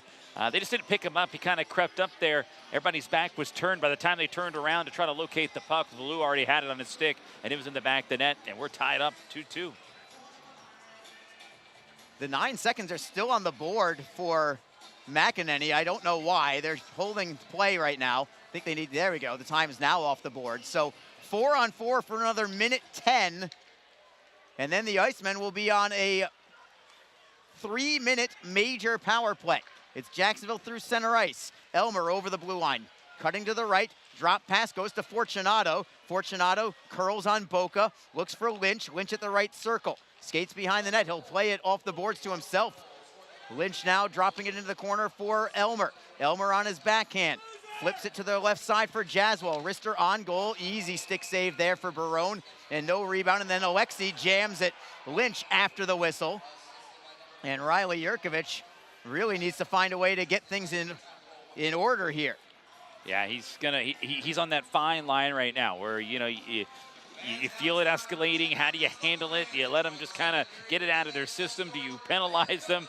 You know, where do you get control of the game? Where do you lose control of the game? He's on that fine line right now. And not saying it's his fault, but it's a tough job for a referee to try to determine the flow. And, you know, they don't want to call a ton of penalties on both teams, but they want him to play a little bit. But at the same time, if it gets too out of hand, you allow things to kind of get to that point. Solar Bears with the puck. It is Element dropping it in behind the Jacksonville net. Jaswell lets it go for Zach Berzola. Berzola with a crisp outlet pass for Zapula. Right side it is Lynch. He'll chip and chase, trying to go wide on Valou. Looks for the centering pass. It goes off a skate and into the corner. Lynch gets it back. Zapula couldn't pull the trigger on the shot, and here come the Solar Bears. It is Langen by himself for now, defended by Jaswell very well. Jaswell taps it into the corner. Zapula tries to knock it free. He'll get it over the blue line and out to center ice. The Icemen will be on a 3-minute power play in 3 more seconds. Jacksonville has the puck at their own blue line. Out of the penalty box is Giles. He'll head straight to the bench. And the Icemen are on this power play for 3 minutes, regardless of whether they score or not. It is Lynch behind the Orlando net. Rides a man off the wall, feeds it for Berzola at the blue line, tries to move it to an open side, but it goes out to center ice. And Jacksonville resets. 2-2 hockey game. Jacksonville finally on their first power play of the night. It's Martin, left circle. Great stop move on one man. Orlando plays it up the wall, but it's held in by Fortunato. Cross ice, Brendan Harris. Harris steps away from a man, feeds Fortunato at the circle. Into the slot, it's Martin, forehand. Great save by Barone with the right arm. He just got enough. Martin with a catch and release, he got all of it, and Barone somehow able to react and get the arm up. Yeah, Barone fought that one off there with the arms, able to knock it out of play, but a good job there by Jacksonville to move the puck, find the open man, and a good job by Martin once he caught it, because he had to get rid of it quickly as he was going to get challenged, and he did, and got a good piece of it. But Barone coming up big with another big save. Minute 21 now on the penalty. Big face-off as the Icemen look to regain the lead. Orlando, however, wins it. They'll flip it ahead. They may have a shorthanded breakout. Ricci's pass looking for Boca. It was blocked by the Icemen. Boca would have walked in alone had that pass made it all the way through. Now Jacksonville gets it back. Still a minute 5 on the power play. Seems like it should be more than that, doesn't it? It should be more than that. Well, the Giles penalty cut into the 3 minutes, part of the 3 minutes that the Icemen would have had. Basically, a whole minute came off because of that Giles penalty. Right. Fortunato in the high slot. Cuts it to the right side for Harris. Harris at the circle, finds Fortunato again, 60 feet away. Rister is blocked, rebound to the near side. Elmer spins away from one man. He's double teamed, but sticks with it and still has possession. Seam pass for Harris. Another seam pass. Martin couldn't pull the trigger on a shot, gets it to Fortunato. One-timer from Harris, and it goes wide, and it caroms all the way out to center ice. Great setup there, but Harris missed the net. And Jacksonville down to 23 seconds to go on the power play. The Icemen 21st in the league with the man advantage. Martin with another breakaway. Forehand and a great save made by Barone. Got it with the right arm again, exactly the way that Martin fired the last one. And Barone with a right arm save twice in a row on Craig Martin. And it's down to just 4 seconds left on this power play as Harris flies through center ice. Harris trying to avoid a double team, splits the defense, centering feed. There's Mikulchuk, and another save made by Barone as Mikulchuk got that quick release. Tried to go 5-hole on Barone, but Barone goes down to the butterfly to make the stop. So Jacksonville continuing to pressure right now. They're out shooting the Solar Bears at this point, 14-13. And we have a 2-2 hockey game. The last 3 goals of the hockey game have either been 4-on-4 or 4-on-3. And there's Barone with another save with the glove this time off the one-timer from Zach Berzola. And now, Reeder, with all these penalties that have finally come off the board, it's the first time in about, 10 minutes or so that there hasn't been a penalty on the board? Yeah. And now I wonder if maybe finally order will be restored and we might play a little 5-on-5 hockey. That's the thing, too. When you start getting a game that has a lot of penalties, the flow of the game can kind of change. And, it's just tough for either team to kind of get settled in. Now the teams will see if they can, get some 5-on-5 play here, because it's been a while since we've had it. Lynch for Jacksonville, plays it behind his own net for Giles. Giles off the wall. Zapula gets hit from behind, but still taps it ahead for Sides. He's got Lynch cutting to net. Sides is onside, finds Lynch, goes to the backhand. Great save is made, rebound poked in front, still loose, and the Solar Bears will clear it out. It goes wide of the net, could be icing, but the Solar Bears are going to be first to the puck, so Williams has to play it. Orlando's getting careless in their own zone. It's cost them 1 goal on a breakaway from Martin. There have been other breakaways that Barone has been able to make saves on. And now Jacksonville pressuring again. It's Michalchuk giving the puck up, though. Transit moves it to the Jacksonville line. It's Fortunato up ahead for Vlad Michalchuk. Michalchuk is onside, cuts to the right, leaves it for Lodermeyer. Shot on net, save is made, rebound swept into the corner by Barone. Lodermeyer gets it back for Michalchuk at the right circle. He got his pocket picked by Element, and it's Orlando skating the other way. McInnes tries to center, couldn't get the handle to it. Tries to feed for Element, but Fortunato breaks it up, and Jacksonville moves it cross ice. It's Jaswal taking it off the boards. Roshan Jaswal to the blue line, loses the handle, and Orlando plays it off the wall. They've got a possible 2-on-1. Chaykovich, right circle, takes the shot. He will score, and the Solar Bears have regained the lead. It is 3-2 on a pinpoint shot from Maxim Chaykovich just under the bar. That's the difference in execution, Arlie. The Icemen, they're getting their chances. They're not scoring on them. Orlando's getting their chances, and they are. And they're up 3-2 as a result. Boy, that one just a wrister high up on the ring that time. And Williams had the glove up, but it still somehow beat it. Just found the spot, and maybe just a little mistimed that opportunity, but just kind of mistimed when the glove went up. But his glove was there. The puck just got past it, and it's a 3-2 game. Oh. So a seesaw battle. Orlando led 1-0. Jacksonville led 2-1. Now Orlando leads 3-2, and here come the Icemen again. It's Harris stopping on a man, leaves the puck for Elmer in the offensive zone. Elmer behind the Orlando net, indirect feed for Mckenzie at the line. Mckenzie cross ice finds Harris at the right circle. Good feed from Mckenzie. Harris leaves it for Mckenzie now. He'll play it down low, nobody there. Solar Bears have it, it's Ricci backhanding it off glass and out to the Jacksonville end. This will be called icing against the Solar Bears, and we'll have a draw in the Orlando zone. 12:50 to go in period number 2. Jacksonville again looking to snap a 4-game winless streak and stay tight in the standings with both the Atlanta Gladiators and Florida Everblades. In the process, they need to try and keep some distance away from the Orlando Solar Bears, who are on the heels of Jacksonville. Orlando with the puck at their own blue line. Martin gets a piece of it, takes it to the line, kicks it ahead. Well done there, leaving the puck for Elmer. Elmer with a drop pass, comes all the way to Mckenzie at the blue line. Cross ice for Berzola. Wrister in a screen, deflected, save is made, rebound, and Orlando plays it ahead. Looking for the outlet pass, but Berzola is able to prevent what would have been a possible home run pass for the Solar Bears. Now it's Harris turning on a man. He'll drop it to the blue line. Berzola gets a piece of it.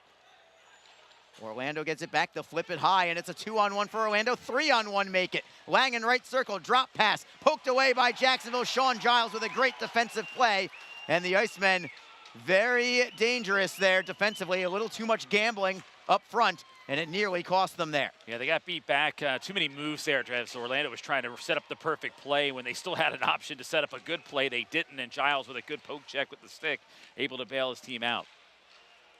3-2 Orlando. It's Harris up the right wing for Zapula.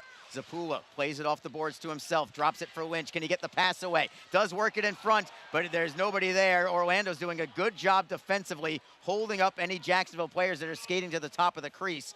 And the Solar Bears will play it into the Jacksonville end, and Orlando is first on the puck as well, only to ultimately lose it to Sean Giles. It's Zapula knocking it ahead for Joey Sides.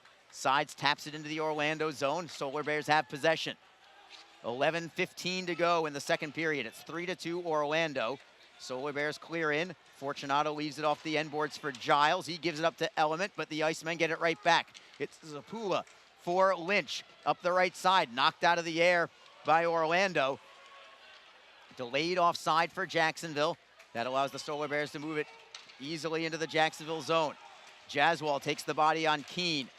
Rolls to the blue line. McGinnis with a one-timer up high. Save is made by Williams. He'll hold on, trapping the puck between his glove and his blocker. We'll go to break with 10:46 to go in the second period. We've got some fireworks here, but the Icemen are trailing again. It's 3-2 Orlando. This is Jacksonville Icemen hockey. Hi everyone, this is Allie McDeal from the Best Bet Poker Rooms. Experience the popular Vegas-style game Fortune Pai Gow Poker. Both locations are now playing Face Up Pai Gow. It's more fun to play than ever. You could win up to $25,000 on a single $5 bet. Come play at either Best Bet location today. What is your role in the fight against cancer? The answer could be as simple as driving your car.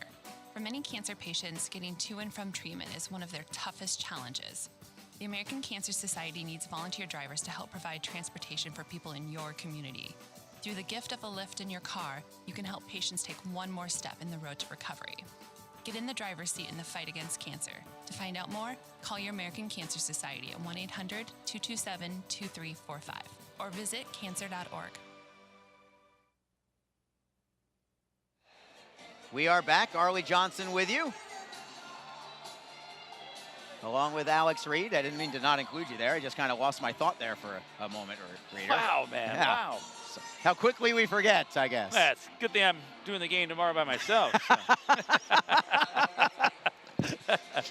You got to get on the road one time, man. I know. You got to get you on the road. Yeah, I agree. Yeah. I totally agree. I can't wait to be your color man somewhere on the road. Maybe in the playoffs. You never know. Yeah. You just got to find the right timing. It's all about timing, Reader, as you know. Absolutely. Right now, the timing of this situation is the Icemen trailing as Maxim Chaykovich is down on the play. He's tied up with Roshan Jaswal. Mckenzie tries to kick it ahead. He finds McCallchuk, but he gives it up. Solar Bears look to move it in front. Jaswal knocks it off the wall, but not out yet. Chaykovich will rim it around. Mckenzie looks like he's banged up on the play. Mckenzie is hurt for sure, holding his left arm. Maybe he got a slash on the hand as Williams makes a save. He didn't see it initially. He is able to cover it up, and now it's Kyle Mckenzie who's holding his left arm, wrist, hand, hard to say, but he's already has his glove off as he's headed towards the bench. And he goes straight to athletic trainer Jake Reardon, and that would be a difficult one for the Icemen to swallow already without Austin McEnany tonight. Yeah, you get both of these guys back, McEnany and Kyle Mckenzie back in the lineup. They've been out with an injury, and then you lose one due to a misconduct, and then this one, I'm saying that McKenzie's going to be lost for the game or anything, but he's a little shaken up right now. But get both guys back, and they're both dealing with issues right now. Yeah, we'll see if he comes back for his next shift. He's still being looked at by Reardon. He's standing behind the bench, looked at by the Icemen athletic trainer. Meanwhile, Orlando gets the puck in the offensive zone. Slap shot from Brodzinski, gloved by Williams. Face-off will be in the Jacksonville zone, and I believe we're going to take another quick break in the action. And we will. 9:40 to go in period number 2. It is Orlando 3, Jacksonville 2. This is Jacksonville Icemen hockey. If you feel that passion is just a start, if you think practice is never over, if you believe speed limits are just for highways, and Saturday mornings aren't made for cartoons, if you try, fail, learn, laugh, repeat, compete, respect, and unite, then you belong on our team. Join now at team.ccmhockey.com. Just be confident. Community First makes smarter banking simple so you can relax, knowing you're managing your money the right way, yours. Visit justbeyourself.com. Community First Credit Union. Just be yourself. Federally insured by NCUA. Along with the one and only Alex Reed. Oh, there we go. Arlie Johnson man. with you. Boy, did you make up for it. Oh, thank goodness. I felt so much shame That was a much coming better back from intro. that last break. Yes. Yeah, it's well, I know where my bread is buttered, Reader. Well, I guess. I like working with the one and only Arlie Johnson, so. Well, there's only one Arlie, let alone Johnson. That's true. You're the only Arlie I've ever met. And ever will. Yes. Which is fine by me. You said to me one time you met another Arlie, though. I did, actually, one time. In the most random of ways. Very, very random. Meanwhile, it's Orlando. Tough pass for Fabrizio Ricci to handle. If he did, he would have been all alone on the doorstep of Charles Williams. And the Icemen, uncharacteristic of them right now, maybe it's because, no Kyle Mckenzie. They're basically running 4 defensemen right now. Mckenzie is out for the game with a game misconduct, but they're getting a little loose defensively, which is not typically their game, especially in a 1-goal game. Granted, they're down by a goal, but usually they take care of their own house. Right now, they're allowing a few too many good opportunities from the Solar Bears. Yeah, they are allowing some opportunities, kind of getting beat after they try to get their scoring opportunities. They're just a little slower to get back, and it looks like Orlando's trying to exploit that. Maybe they saw some tendencies on the video, and because I've noticed Orlando's really jumping the gun, after they make the plays defensively or a save's made to get the numbers back the other way, and they're looking for that long pass. And we've seen that a few times tonight, Arlie. It's also a wild sequence in the opening minutes of this second period and the final few minutes of the first period with penalties galore, including a game misconduct for each team. Austin McEnany for Jacksonville, Tyler Bird for Orlando. Right off the draw, Williams forced to make a save. Got a piece of it with the glove. Orlando holds it in. They'll play it down low. Runs off the dasher. Finds Dylan Fitz for the Solar Bears. To the line, McLean couldn't handle it. Goes all the way back into the Solar Bears zone, and Elmer's gonna force Barone to play it himself around the wall. Kevin Lohan drives it around the boards. He gets it to center, and the Icemen will take possession. It's Fortunato up the wall. Indirect feed for Martin. To the right, it's Elmer. Elmer into the zone, dropping it for Harris. This line has looked good today. Harris at the blue line. Cross ice for Fortunato, who handles that pass in his skates beautifully. Fortunato shifts away from transit. He'll leave the puck for Elmer. Elmer with a snapshot. It goes wide to the short side. Jaswal pinches in from the blue line. He'll hold it in for Elmer again, who just took the shot. Now he gets it back on the opposite wing. Harris at the right wing circle. Spins on a man. Gets some space again. Brendan Harris on his backhand. Turnaround shot goes off the side of the net. Comes free for Elmer. Elmer now at the right circle. Leaves it to the blue line for Jaswal. Shot towards goal was blocked by Orlando. It actually went off maybe their own guy. Great to see Kyle Mckenzie back onto the ice for Jacksonville, and he will retrieve the puck deep in his own zone. Long outlet pass for Lodermeyer. He'll chip it off glass and in deep. Mikulchuk first on the ice. Mikulchuk, who had a hat trick earlier this year against Orlando, looks to go towards goal again. He gets spilled on the play, and the Solar Bears flip it out to center. Giles hustling for the puck. He'll play it off the wall. The Solar Bears get it back, shot towards net. Chaykovich couldn't redirect it home, and Berzola picks up the loose change for the Icemen. 7.5 to go in the second period. Jacksonville into the zone. Great move by Mikulchuk. He'll step in. Save is made by Barone. Rebound up the wall. Jacksonville gets it back, but the Solar Bears are able to read that pass going back to the blue line, and they'll play it ahead. Orlando now into the offensive zone. Losing the handle is Chaykovich. He'll just toss it behind the Jacksonville net again. What a great move that was from Vlad Mikulchuk, stepping from the outside in and creating a great opportunity. Yeah, it was. And he does that. He has that ability for a big guy, big power forward like that to make moves like that. And it's tough for a guy like him to find time and space, but he made it that time. Another save by Barone, but I'm glad he elected for the shot that time. I thought he had it, but Barone just came up with the big save. Icemen have possession in their own end. It's Giles, left wing side. Indirect feed for Sides. Sides couldn't handle it the first time, but he gets it right back. He's over the line. He's got Zapula with him. Zapula looking for Sides, going behind him. Held in by Jacksonville, however. Lynch tries to knock it free. Ricci gives it up, and the Solar Bears skate back. They've been very good in transition tonight. It's Langen at the left circle. Skates behind the net. Leaves it around the board. Sides can't clear it out. It's Brodzinski at the right point. Rister is intentionally wide. It comes off the end board. Solar Bears look to center. It's knocked free, and we've got a whistle and a stoppage, but why? Why the stoppage? Yeah, puck was loose. Maybe just He's tapping. Referee Riley Yurkovich is tapping his chest saying, my bad. My bad. Okay, well. Yeah, he's looking at the bench. He wants the Orlando bench to know that that was his fault there. So I was just going to say maybe it was just an errant whistle, and that's exactly what it was. So, and that will happen. Yeah, it does.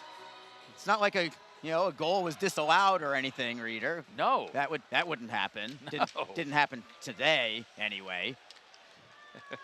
Not naming names or times or anything like that. As Orlando skates into the offensive zone again. Jazzwall gets a poke check away. Solar Bears keep it in the zone. Luke Boca to the line for McLean. A drive from the point, deflected off the side of the net. Solar Bears get it right back to McLean at the left point. Tries the centering feed for Transit this time. Transit on his backhand.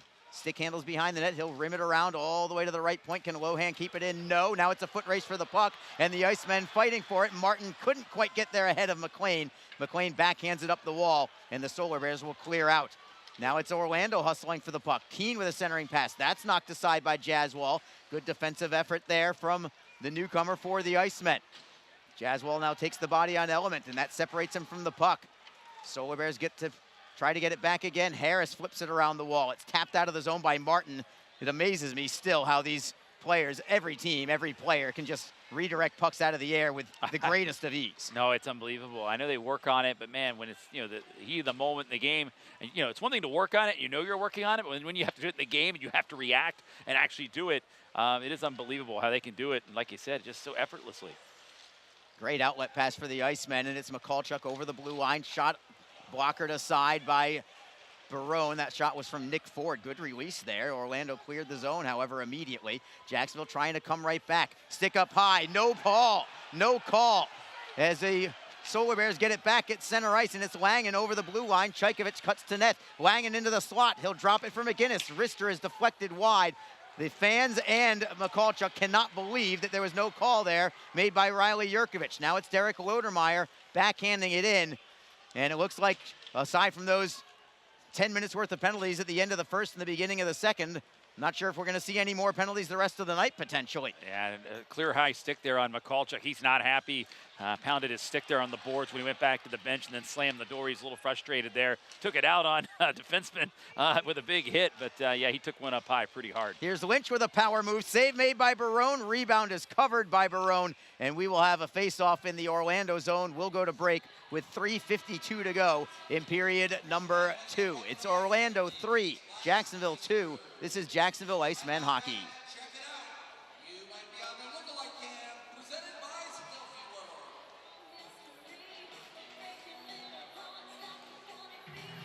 NHL players have amazing talent, and some of the very best developed right here in the ECHL. Beagles in, he scores.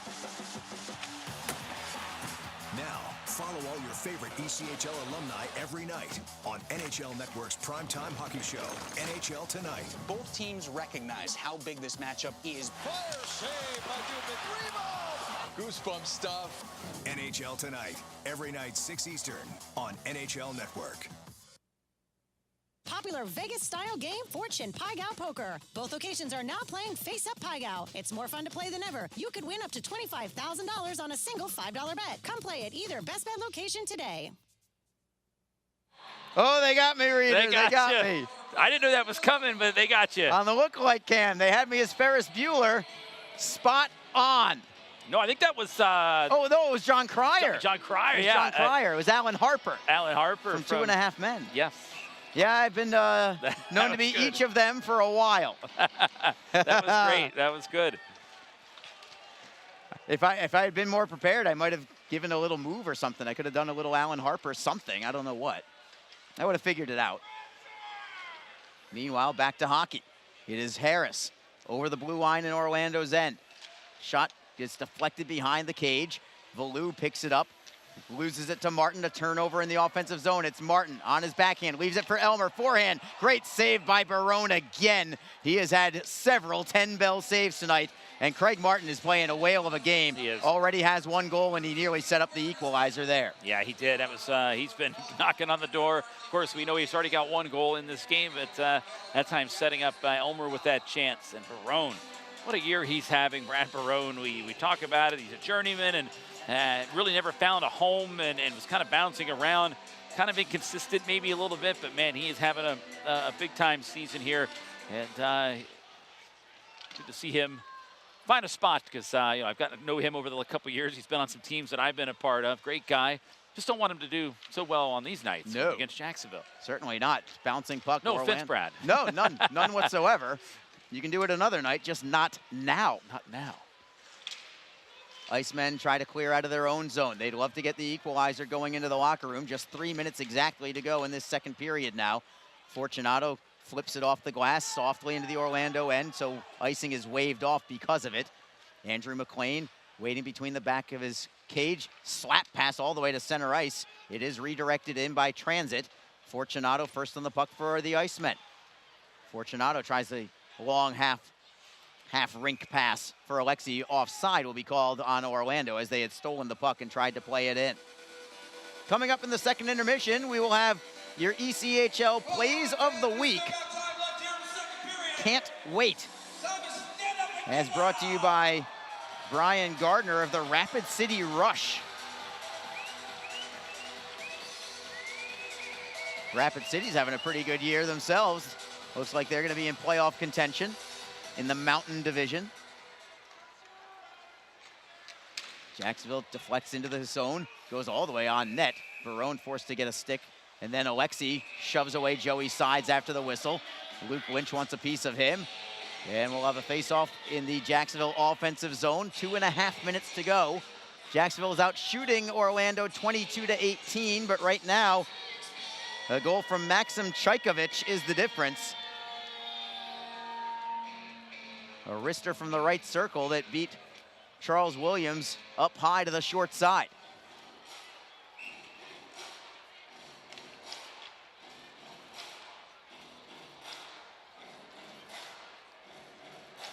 It's Luke Lynch who has one of the 2 goals tonight for Jacksonville, along with Craig Martin. Solar Bears win the draw, but immediately it's stolen by Jacksonville. Zapula gets ridden off the puck briefly, but he leaves it for Berzola at the right point. Tries to move it in front, tapped away by Orlando. Again, they're playing strong defensively. Big hit by sides, puck comes free. Berzola whacks at it, he'll keep it in for the moment. Solar Bears get it back at the line again, and they do finally clear it, and they find Maxim Chaykovich one-on-one against Jaswal. Chaykovich has it go off the toe of his stick and well wide of the net, rolls towards the blue line. Solar Bears keep it in. It's Chaykovich again on the puck, playing it down low for Element. Backhander goes wide from Element, comes to the blue line for Steve Alexi. Alexi will drop it down low. Chaykovich on his forehand, skates all the way to the blue line, then loses the handle and has to come out to center ice to keep possession. Solar Bears get it back at the red line. Harris got a piece of it. Can he get to the puck ahead of Chaykovich? No. Solar Bears still in the neutral zone. Element will backhand it in. Berzola loses the puck to Langen behind the net. Langen tries to center. Deflected away by Jacksonville. Elmer, great job defensively to get a piece of that centering feed. He can't clear the zone yet. Now it comes loose and the Icemen finally get control. It's Elmer by himself, looks to split the defense, couldn't get there. Would have been offside against Jacksonville, so they have to regain the zone, and Harris does now gain the blue line. To the Giles, shot on net, save again is made by Barone.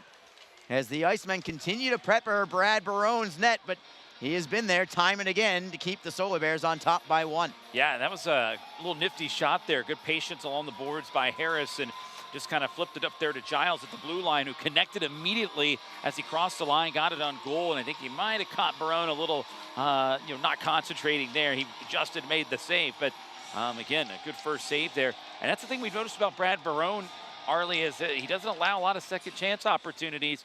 He's had good puck control, and it's been good making that first save and controlling that first save to limit any other opportunities. Jacksonville looking for a final minute goal in this second period, but the Solar Bears tap it to center ice. Elmer spins away from a couple of men, tries to gain the line. He does, got a stick up high again right in front of Jurkovic. No call, he is down on the ice. Still no call from Jurkovic. Icemen look for a steal, they do not get it. Elmer is yelling at Jurkovic as he still is slow to get up on his feet. Solar Bears meanwhile take it into the zone, and the puck goes off the post behind Williams and stays out, and then Giles absolutely flattens McGinnis right in front of Jurkovic. No penalty there either. Well, yeah, you could call the high stick, but you could also call interference on that play. Sure. I mean, he had the puck, and there was no attempt to make it. I mean, he obstructed him from going to the puck as well. Jake Elmer, as he rushed into the zone. So he got leveled, kind of clothesline there, took a stick up high, was interfered with, but man, oh man, back the other way it goes, and John Giles leveling McInnes. And now you got Giles having some chats with Lohan here, and they continue to yap about here. But this game is getting a little heated here, Arlie. The physicality is really ramped up here in this hockey game here. I don't want to say it's been a while. We haven't seen a lot of this year between these two teams. But when you're playing 4 times in a row, I guess it's just bound to happen. That seems to be the recipe. Faceoff is won by the Icemen. They'll play it ahead and into the Orlando end. Icing, however, called against the Icemen. 26.1 seconds to go.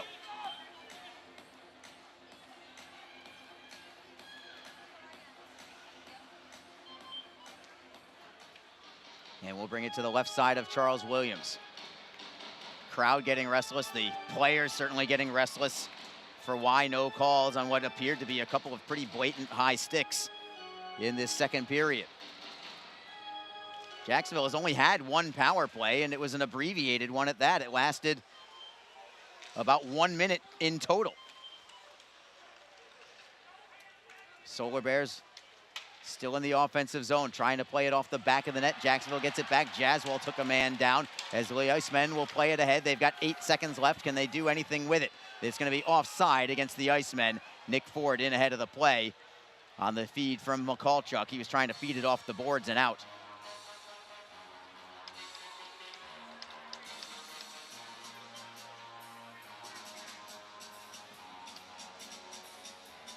Reader, you just saw that replay. I actually wonder if Elmer's own stick possibly caught him. Also, it caught Lohan at the same time, too. That's a very bizarre play where both sticks kind of went up high, and actually both players reached for their face as time expires here in the second period. I wanted to look at it. I wanted to see really, what was missed there. Now, the official, Jurkovic, had a great view of it. He was right there. He was skating with the play. He might have seen it. It might have been both players' own sticks hitting their own guys. So, I think maybe they each got hit by their own stick. That is definitely a possibility. We'll see. But either way, that's what Lodemeyer is going to go talk to Jurkovic about, and he might be giving that explanation there as well. Jurkovic was in a good position there, but even still, Arlie, you still got the interference, I think, on that play. You got a guy carrying the puck in, and he's trying to skate with it, and gets basically his track stopped. So maybe the high stick could have been just one of those things where each guy got hit with his own stick, but the interference was certainly a possibility there. Either way, it is what it is. There was no call, and we've played 2 periods. Amazingly, and it's been a great game, but right now the Icemen are trailing by a goal, just as they were on Sunday, down by a goal to Orlando. It did not work out well for Jacksonville on that occasion. We'll see if it does this time. Orlando 16-1-1 when leading after 2 periods of play. We'll see if the Icemen can get what would be their 6th victory of the year when trailing after 2 periods. They really need this one. Already on a 4-game winless streak. They certainly don't want to give Orlando 6 points in a row against the Icemen. No, again, Orlando's doing themselves a lot of favor, and I think that's why you're getting the feistiness. You got one team in the Icemen who's trying to get out of this winless slide here at 4 games.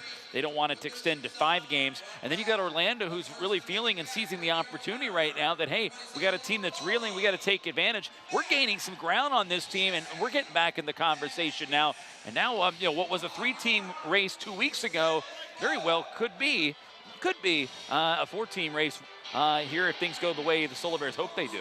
A lot on the line in these next 20 minutes as Jacksonville tries to get a come-from-behind victory here on home ice against the Solar Bears. Right now, they do trail, though. It's Orlando 3, Jacksonville 2 after 2 periods of play. Coming up right now, no break, right now. It's your ECHL Plays of the Week. Don't go anywhere. We've got you right here. Hello and welcome to this week's edition of ECHL Plays of the Week. I'm Brian Gardner, the voice of the Rapid City Rush. The playoff push is well underway in the ECHL and it's producing some exciting hockey, so let's dive into the best the league had to offer over the past week. Iowa Heartlanders goaltender Corbin Kaspersky has been a tough nut to crack over the last few weeks. On the road in Kansas City, he was at his best when the Mavs posed grade A threats. Lodge dekes through the legs of a defender. Backhand! Oh my goodness, what a save! Corbin Kaspersky outstretched. Brilliant denial from Corbin at net front. Shivo, last ditch on the man up, breaks into the corner, centers it! Oh, a kick save! Corbin Kaspersky, no goal! Wow, what a hold from Corbin. It kicked off a body in front.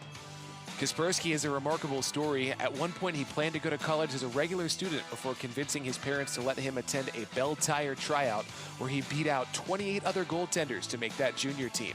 8 years later, he's still kicking them as a rookie in the Coast. David Fine with a call on the Heartlanders broadcast network. The Cincinnati Cyclones began their busy month of March on the road in Fort Wayne on Saturday night.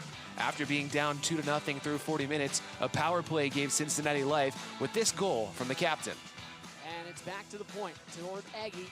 McLeod gets it chipped across for Schultz. Tipped in front, they score! Justin 5 getting the stick on it in front. A power play goal for the captain. His 19th of the season has made it a 2-1 game. That was Andrew Mossbrooks with the call on the Cyclones broadcast network. Cincy managed to tie the game at 2, but ultimately fell 5-3 to the Comets. When the Norfolk Admirals acquired Alex Tonge in January of 2020, he was widely considered the secondary piece of the trade with the Adirondack Thunder. Since his arrival to the 757, Tonge has been a wrecking machine for the Admirals. He continued his success last week as his red lights mounted up to 23. Trying to split the D. Holscher and Neely were there to negate all that. And we say hello to Bernard. 2 goals and 5 assists in his 18th game with the Gladiators. Intercepted. Here comes Tonge. Mano a mano. Tonge scored! Alex Tonge doing Alex Tonge things again. His team-leading 23rd goal of the season. It's 2-0 Norfolk.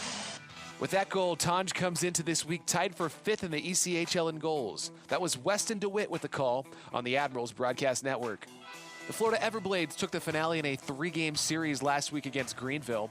On Saturday, forward Avery Peterson scored an insurance goal for the Everblades in the second period, as Florida went on to a 3-0 victory. Down low and around back of the net. Pendenza is there. Pass in front of the net. Backhander scores! Avery Peterson, and it's 2-0 for Florida. That's Mike Kelly on the Florida Everblades broadcast network. Wichita returned home on Friday night for the first time in 2 weeks. Trailing 2-0 late in the second, Peter Cronella scored this goal that got the Thunder back in the game. It came with less than a second remaining on the clock. 8 to go in the period. Here's a shot from Clark. That missed badly. Comes here to the near side. There's a rebound near the net. Loose puck. Cronella, and he pumps it home with 0.8 seconds left in the period and cuts the lead. That's Jason Malls with the call on the Thunder Radio Network on the Field Pass Hockey app. Wichita ended up losing that game 2-1, which was the 4th straight 1-goal game for the Thunder against the Mavericks.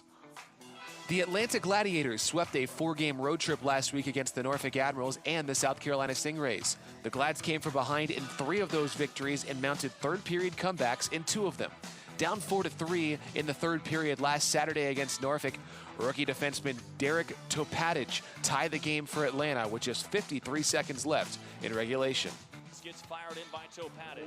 Nesbitt and Kiley in the corner battling for it. Under a minute left in regulation. And now here comes Schaus out of the box. Glass get it. Here's Topatic. He shoots and scores! Derek Topatic ties the game at 4 in the last minute of regulation. That was Mike Folta on the Gladiators broadcast network. Atlanta went on to win in a shootout 5-4. On Sunday, the Solar Bears finished off a stretch of 5 games in 6 days with a matinee performance against the Jacksonville Icemen. Early in the second period, Orlando was awarded its first power play of the contest, and Tampa Bay Lightning prospect Odin Tufto went to work. And Langen will win it back to the edge of the zone for Tufto. He'll sneak it down the boards. Centers for Boca. Back to the wall for Tufto. Across for Langen at the right circle.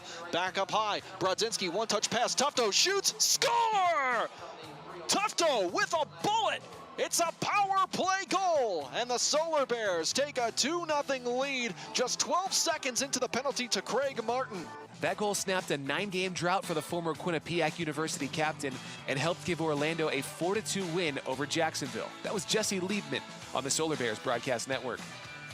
On Friday, Greenville Swamp Rapids forward Max Zimmer was skating in his 100th professional game, and it took him just 14 seconds to find the score sheet for his 13th goal of the season. And our ice were underway here in game 2 of this 3-game set as Newber sweeps his back and quickly gets a jab there from the 13 of Corbin Baldwin. Max Zimmer into the offensive end, holding, firing a shot, he scores! Max Zimmer, 14 seconds in, and the Rabbits lead 1-0. The Rabbits went on to shut out the Florida Everblades 2-0 en route to taking 8 out of 10 points on their road trip. That was Mark Shelley on the Swamp Rapids broadcast network. The Maine Mariners and Worcester Railers faced off in a crucial series last weekend in Worcester with major postseason implications. Coming into their game on Saturday night, the Mariners and Railers were tied for the 4th and final playoff spot in the North Division. Worcester built a 3-0 lead through 2 periods, but Maine clawed its way back in the 3rd, scoring twice in the final 4 minutes to force overtime. In the final minutes of the sudden death session, Mariners forward Nick Master completed the comeback. Stops in the corner, Malatesta right circle. Jerry on a one-timer, and he dubbed that one. The penalty is expired, but Malatesta's got it in the slot, hands it off, they score!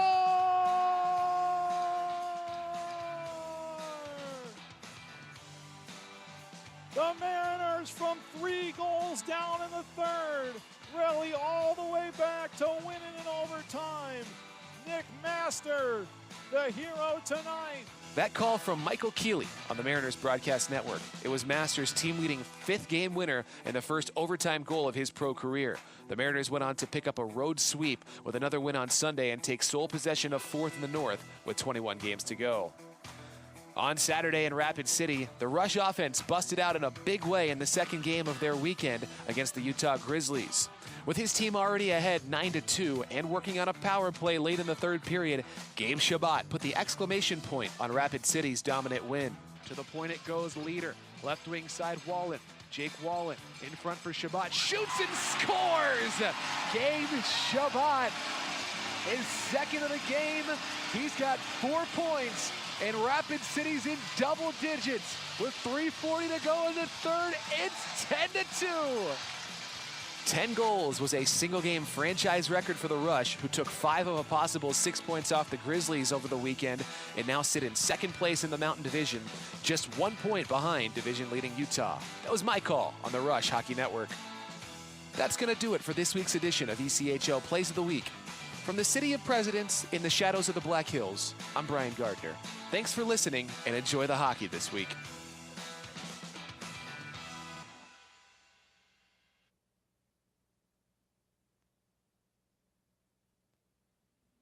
Tonight's game is brought to you by the ECHL, celebrating its 34th season of affordable family entertainment. The ECHL would like to recognize the following league sponsors: AMI Graphics, official signage provider; Athletic Knit, official jersey supplier; Baron Rings, official championship ring supplier; BFL Canada Insurance and Sutton Special Risk, sponsors of the 2022 ECHL Hall of Fame induction ceremony; Flow Sports, the exclusive streaming provider of the ECHL; Geico, official auto insurance of the ECHL; The Fairley Group, official commercial insurance provider; Handbid, the official mobile auction app; Honig's, the official partner of the ECHL officiating team; Howie's Hockey Tape, official hockey tape and lace provider; In Glasgow, official puck provider; My Grey Group, your source for game-worn jerseys; Sideline Swap, official online marketplace of the ECHL; and Warrior, exclusive on-ice equipment provider of the ECHL and title sponsor of the 2022 ECHL All-Star Classic. Catch all of the ECHL action live in high definition by logging on to flowhockey.tv. Don't forget, this game is being streamed live around the world today. Go to flowhockey.tv to catch all of the Iceman action and archived footage of the event. Flow Hockey is the live streaming home for the Icemen. Get the Flow Sports iOS and Android apps to watch the event live and on the go. Upgrade to a pro subscription and you can gain access to premium content on all Flow Sports sites. This includes more than 1,000 live events, original documentaries, exclusive training, and technique videos, and much more. Follow Flow Hockey on Twitter, Facebook, Instagram, and YouTube to get the latest news and updates from the Icemen and other upcoming Flow Hockey events. FlowHockey.tv, the new streaming home of the Jacksonville Icemen and the ECHL. Just be positive. Your Community First Mortgage champions make sure you get a great rate, a quick close, and can save you about $3,000 in closing costs. Apply at communityfirstfl.org. Community First Credit Union. Just be yourself. Federally insured by NCUA, Equal Housing Lender. The Jacksonville Icemen offer discounted tickets for groups of 10 or more. Whether it's a company outing, a group from your school or church, or just a gathering of friends, the Icemen can help you set up a night of fun at a discounted cost. Other benefits include an intermission ride on the popular Fans Am, a post-game group photo, or take a shot on net after the game. Ticket fundraisers are also available. For more information, contact the Icemen office at 904-602-PUCK. That's 904-602-7825, or visit us online at jacksicemen.com. Icemen Hockey, feel the freeze. Best Bet Jacksonville and Orange Park are open and excited to bring you the best in poker, simulcast wagering, cocktails, sushi, and more. Visit bestbetjacks.com for more information. Best Bet. Experience the best. The Jacksonville Icemen are always looking to give back to the communities of North Florida. The team offers a ticket fundraising program that many local nonprofits and schools and charitable organizations can take advantage of. The program is simple. Your organization sells tickets to an Icemen home game, and a portion of each ticket purchase will go directly to your cause. This is a fun and easy way to raise money and gain exposure for your organization or school. For more information, contact the Icemen office at 904-602-PUCK. That's 904-602-7825, or log on to jacksicemen.com. Just be in control. With free interest checking and great digital tools, Community First makes smarter banking simple. Add an account at justbeyourself.com. Community First Credit Union. Just be yourself. Federally insured by NCUA. NHL players have amazing talent, and some of the very best developed right here in the ECHL. Beagles in, he scores. Now, follow all your favorite ECHL alumni every night on NHL Network's primetime hockey show, NHL Tonight. Both teams recognize how big this matchup is. Fire save by Dubin. Rebound. Goosebump stuff. NHL Tonight, every night 6 Eastern on NHL Network. Hi, everyone. This is Allie McDeal from the Best Bet Poker Rooms. Experience the popular Vegas-style game, Fortune Pai Gow Poker. Both locations are now playing Face-Up Pai Gow. It's more fun to play than ever. You could win up to $25,000 on a single $5 bet. Come play at either Best Bet location today. What is your role in the fight against cancer? The answer could be as simple as driving your car. For many cancer patients, getting to and from treatment is one of their toughest challenges. The American Cancer Society needs volunteer drivers to help provide transportation for people in your community. Through the gift of a lift in your car, you can help patients take one more step in the road to recovery. Get in the driver's seat in the fight against cancer. To find out more, call your American Cancer Society at 1-800-227-2345 or visit cancer.org. We are back, so are the officials under a chorus of boos. But really, how often do the referees come out onto the ice and not get at least a smattering of boos, Reed? Yeah, it's pretty much every time. I mean, there's not a moment. They sign up for it. They sign up for it. They know. They expect it. I think they just wonder. Yeah, of course. Then you got some. You got fans with signs and stuff for the refs as well. It's these guys know they sign up for it. They know they're going to get the boos when they come out. It's just a matter. I wonder if they wonder what is going to be how loud is it going to be this time? Is it going to be, do they ever wonder? I don't know. It's going to be interesting. I'd like to kind of get in their head a little bit and see what they expect when they go out. I agree. And I bet Riley Yurkovich right now is thinking to himself, I'm glad it's just a Wednesday night and not a Saturday night. Because, yeah. I mean, it could have been a cacophony of boos going his way. And we're not saying he's done anything wrong. It's just that the fans here think otherwise. That's all. That well put, Reader. That's exactly right. As we look at some highlights now, Jacksonville actually took a 2-1 lead very early in the second period, just 31 seconds in, but the Solar Bears equalized just over a minute later from Nolan Valou. And right now the go-ahead goal belongs to Maxim Chaykovich, his third of the year at the 6:39 mark. And since then, the Icemen have had more than their share of chances to equalize, but Brad Barone has been excellent for the Solar Bears. And now it's Jacksonville's turn to try and find a way to get a couple by him and see if they can have a come-from-behind victory here against a team that does not give up many leads in the third period. But the hype music is going right now, and we'll see if Jacksonville can do exactly that and get a little closer to both the Atlanta Gladiators and Florida Everblades in the standings, and at the same time extend their lead over Orlando in the process. Orlando trying to close to within 2 points of the Icemen if they win this game in regulation. And obviously that's the last thing that Jacksonville wants to have happen. Quickly to the scoreboard, there's only one other game involving South Division teams. It is taking place in Greenville, where the Greenville Swamp Rabbits still holding on to a breath of hope that they will make it into the playoffs. They do have the lead over the Norfolk Admirals. It is 2-1 after 2 periods of play in that contest. Elsewhere around the league, we have one final score. Battle of Canada is the Trois-Rivières Lions. Do I say that well enough? I don't know. Trois-Rivières. I think you say it a little different. Trois-Rivières. Rivière. Rivière. Rivière. Yeah. And since you were a QMJ guy, I will stick with the Trois-Rivières from now on. And the Lyon, too. Oh, yeah. I'm going to stick with Lions. You stick with Lions, yes. But that's just me.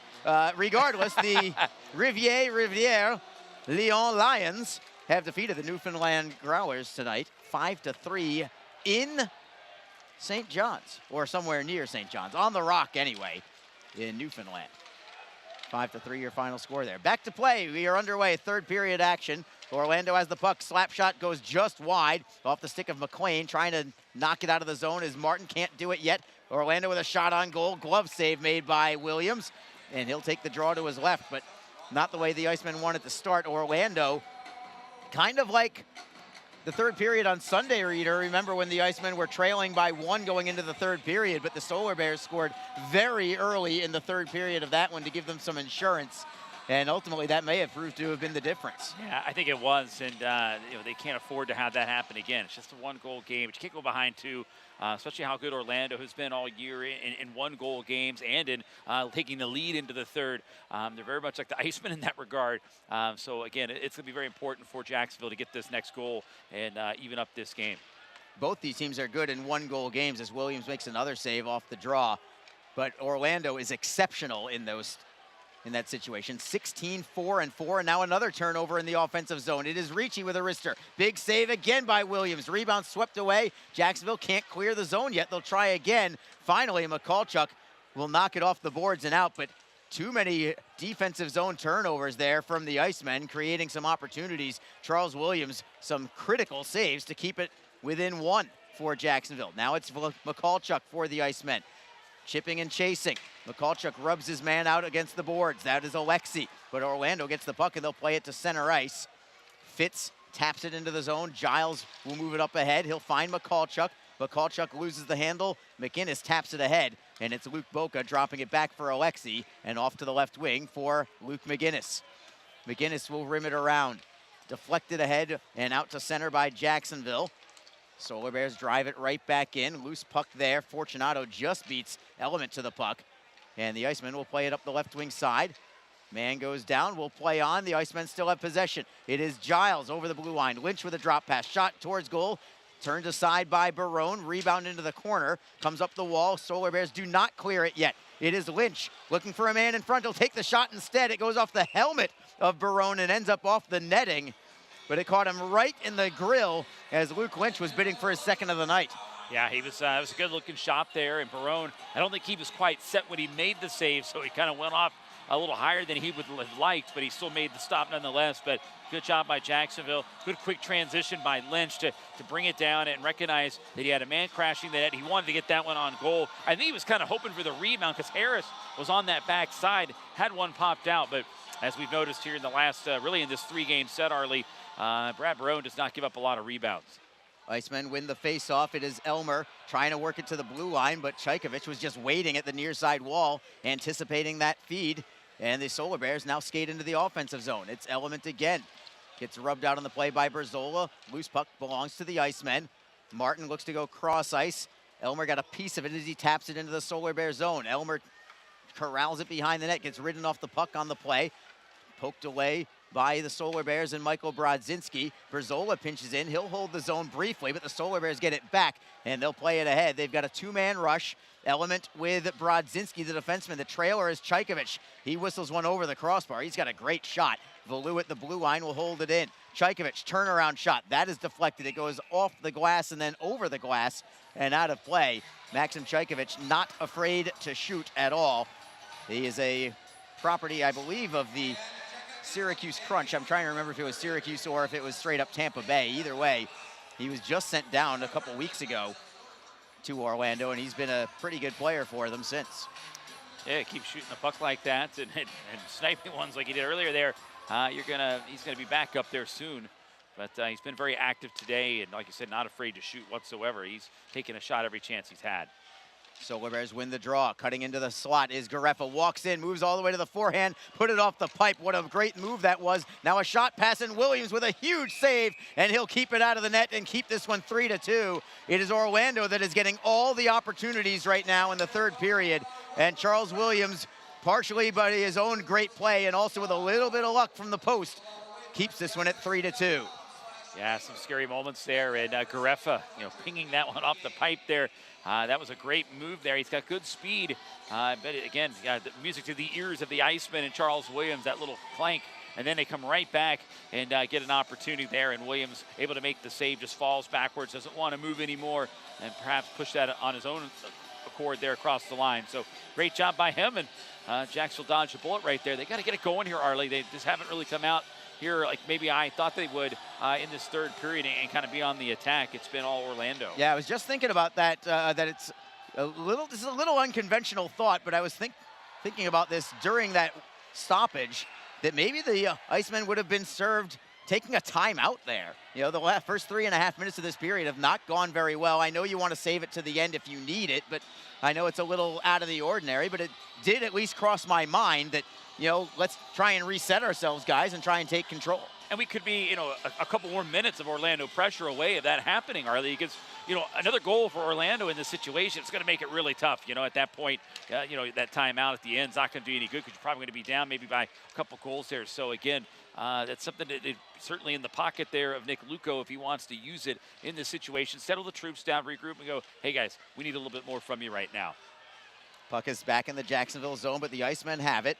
It is Joey Sides flipping it ahead, looking for Zapula. Zapula trying to go wide on Valu. He'll tap it into the corner instead. Lynch first on the puck, leaves it off the back of the net. Orlando player loses his stick, then gets it back, then gives up the puck. But Zapula can't pull the trigger on the shot, and Orlando will skate out and into the Jacksonville zone. Huge hit there from the Icemen. Zach Berzola on Tristan Langen as the Icemen clear the zone.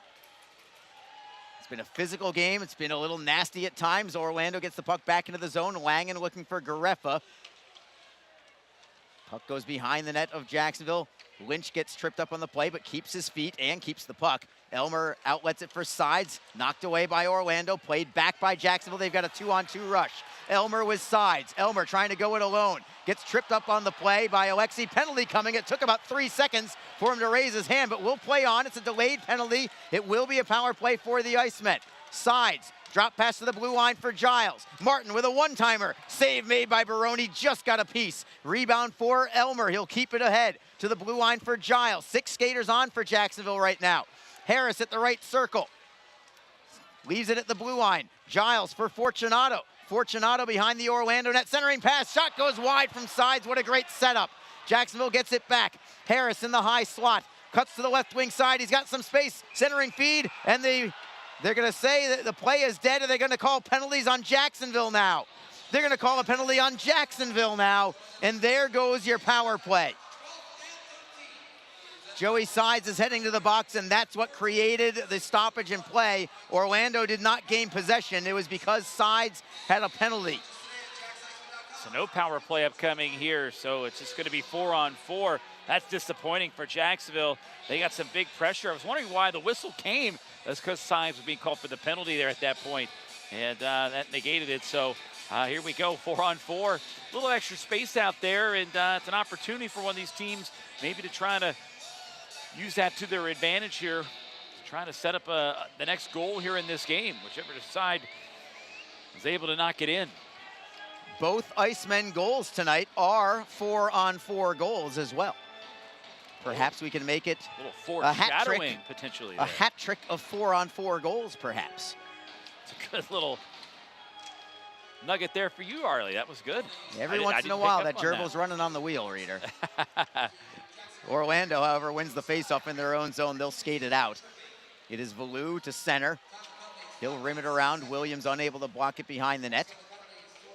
Goes into the right wing corner, tied up there. Giles is there for Jacksonville. Element for Orlando. Poked free by the Icemen. It's Giles in control.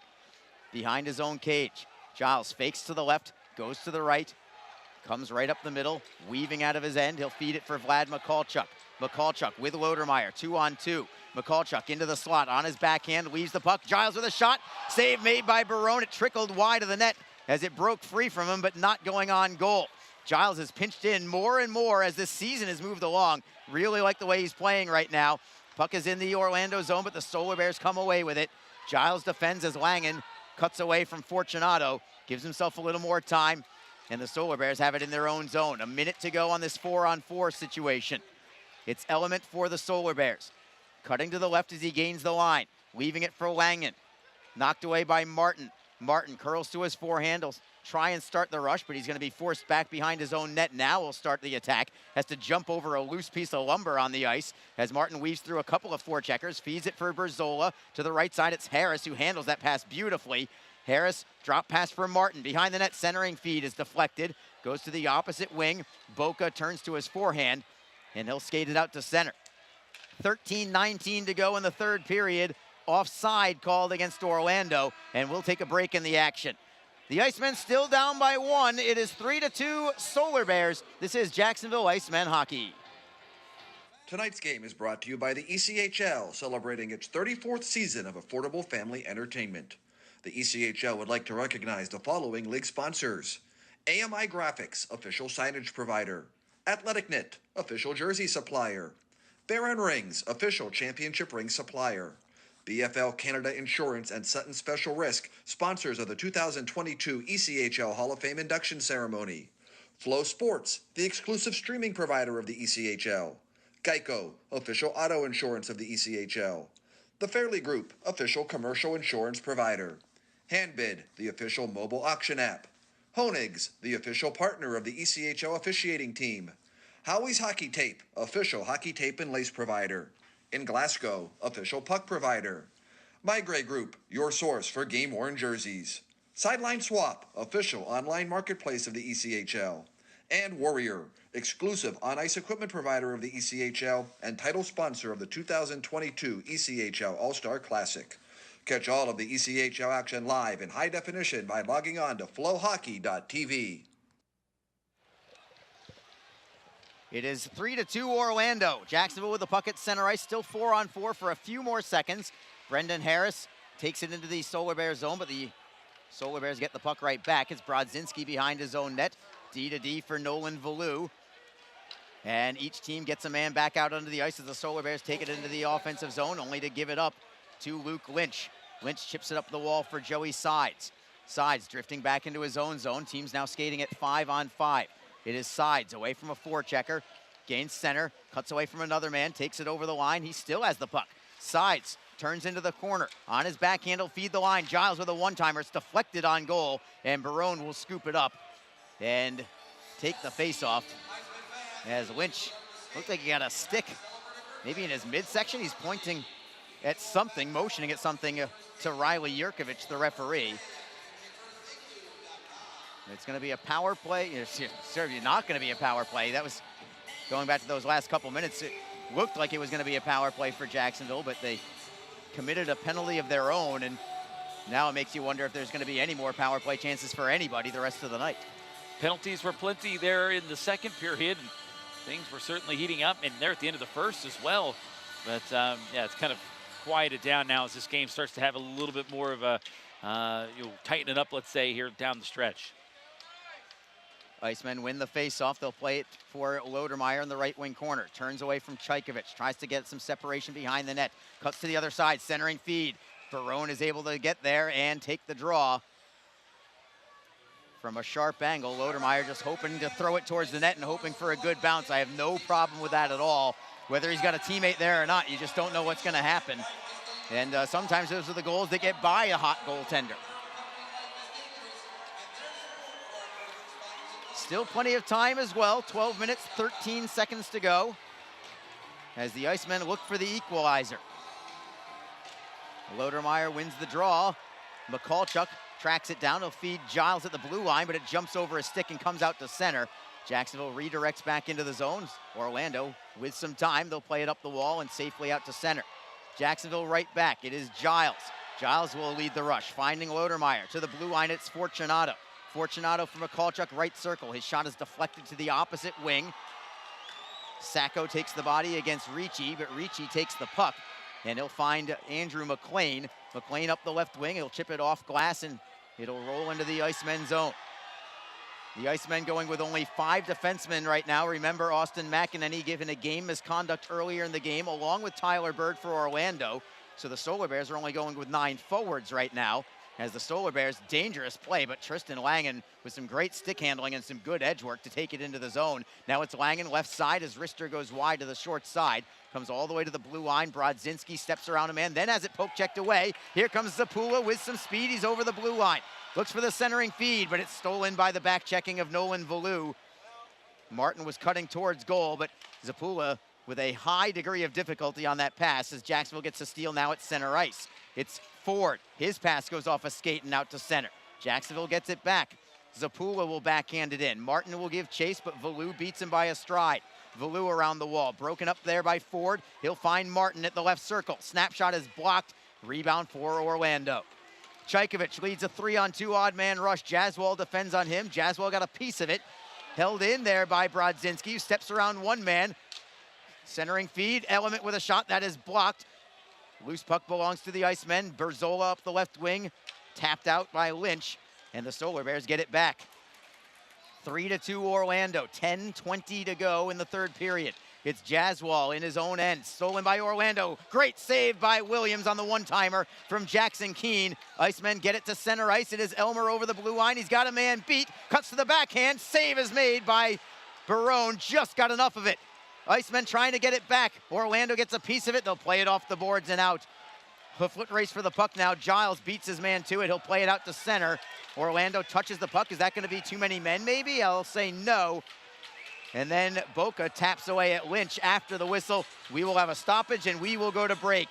A great chance there for Jake Elmer, but Brad Barone again keeps the Solar Bears on top. It's 3-2. This is Jacksonville Icemen hockey.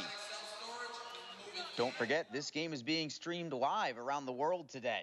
Go to flowhockey.tv to catch all of the Icemen action and archived footage of the event. Flow Hockey is the live streaming home for the Icemen. Get the Flow Sports iOS and Android apps to watch the event live and on the go. Upgrade to a pro subscription and you can gain access to premium content on all Flow Sports sites. This includes more than 1,000 live events, original documentaries, exclusive training, and technique videos, and much more.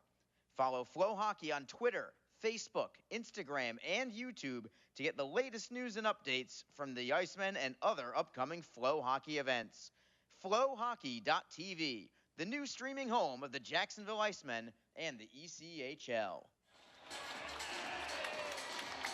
Getting to be crunch time right now. The Icemen looking to snap a 4-game winless streak, but they'll need to do it in come-from-behind fashion. Trailing Orlando 3-2. The Icemen are out shooting the Solar Bears 29-26. But Brad Barone, who is making his 20th consecutive start for the Solar Bears between the pipes, has been brilliant again. Icemen with the puck in their own zone as we resume play, but a steal in the offensive zone. Centering pass from Transit goes through the low slot, goes all the way to the opposite wing.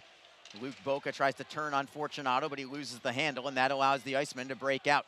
It's Mikulchuk getting it to center, but no further. Transit broke it up and flipped it back in. It rolls all the way to Williams, who will cover it up. And the draw will be in the Icemen zone with 9:22 to go. Reader, you want the Icemen to continue to try and find ways to move towards goal and just keep, crashing the net. But Orlando defensively, they're just, they're sort of half in a defensive shell, but they're also taking some opportunities offensively. Truthfully, I like the way Orlando is playing. The Icemen have to find a way to break through this barrier to get the equalizer. Yeah, I agree. I mean, it's just a perfect assessment. You said it right there, Arlie. It's exactly kind of what's happening here is they're kind of being defensive-minded first, but then they are jumping up when some rushes happen. And I think that's when the Icemen need to make them pay and try to get some odd man rushes themselves. They've just been maybe a smidge off on some passes that have started the breakouts the other way in those situations. But besides that, you're right, keep pushing here. They're on the cusp of 30 shots. They just got to keep testing Verone. Still plenty of time, still a one-goal game. But again, this next goal in this game will be pretty paramount on how the rest of the game goes, depending who gets it. Jacksonville does win the draw in their own zone. They'll clear it in, but Orlando brings it right back out. It is Gareffa at the red line, then the blue. They're onside. Gareffa to the right side. It's Langen on his backhand, defended by Martin. Langen feeds the line. It is Brodzinski cross ice for Valou. Gareffa taps it behind the net for Ricci. Ricci ridden off the play by Jaswal, and the Icemen will move it up the right wing. Nick Ford with an outlet pass. Deflects into the Orlando zone. Barone will play it himself. High off the glass, barely stayed in play, and the Icemen get the turnover. Berzola then, however, gives it up, and the Solar Bears break ahead, trying to set up a 2-on-1, but Element couldn't handle the pass.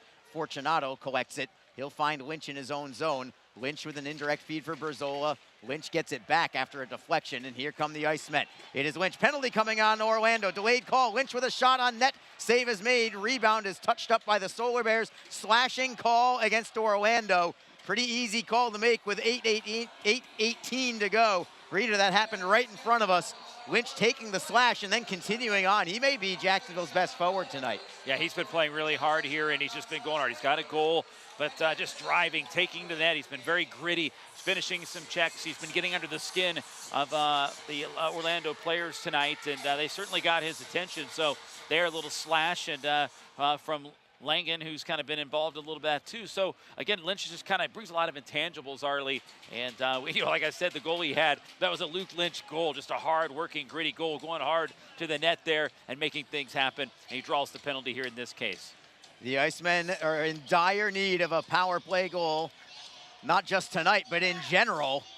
They have struggled as of late. But one here could do a lot of good for the Icemen, maybe short-term and long-term. Face-off is down. Jacksonville wins it. It is Fortunato for Elmer. Back to the line for Fortunato. He couldn't handle it. It goes out to center. It's a tough pass to handle. Ethan Zapula brings it back over the line. Lodermeyer tries to tap it ahead. Zapula knocks it free. He'll find Martin at the right circle. Rest shot on net. Again off the cage of Barone, and it's cleared away by Orlando. That's the second time this period that the Icemen have gotten the shot off the mask of Brad Barone.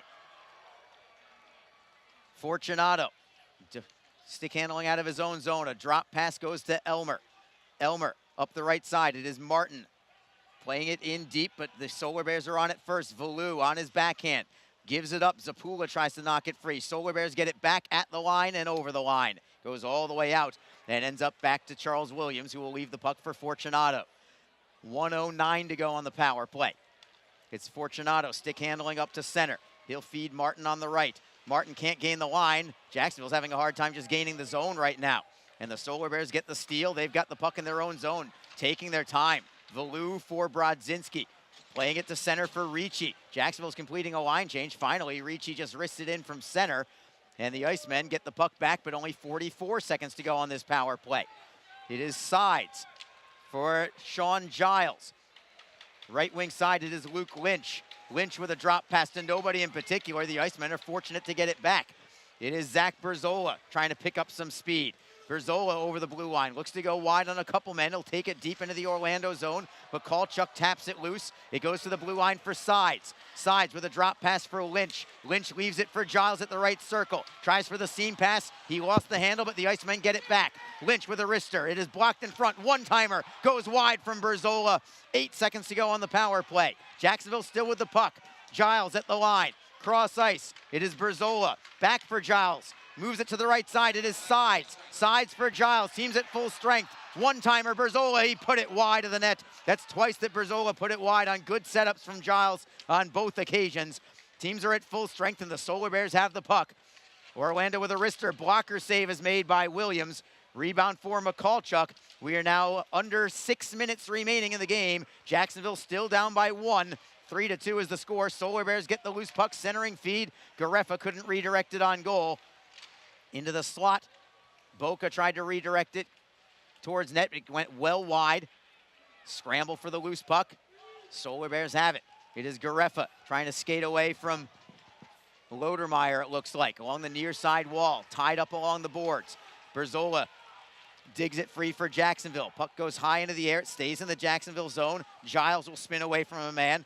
Tries to cut it up the right side, feeding McCallchuk. He'll tap it away from one man and start a 2-on-2. McCallchuk with sides. McCallchuk with a wrister. It is blocked. He'll try to get it back, but McLean is there first. Orlando's blocked a lot of shots today as the Icemen get it back at center ice. Onside is Jaswal. Jaswal looking for Zapula. Knocked away by the defense of Orlando. And here comes transit against Fortunato, waiting for a trailer.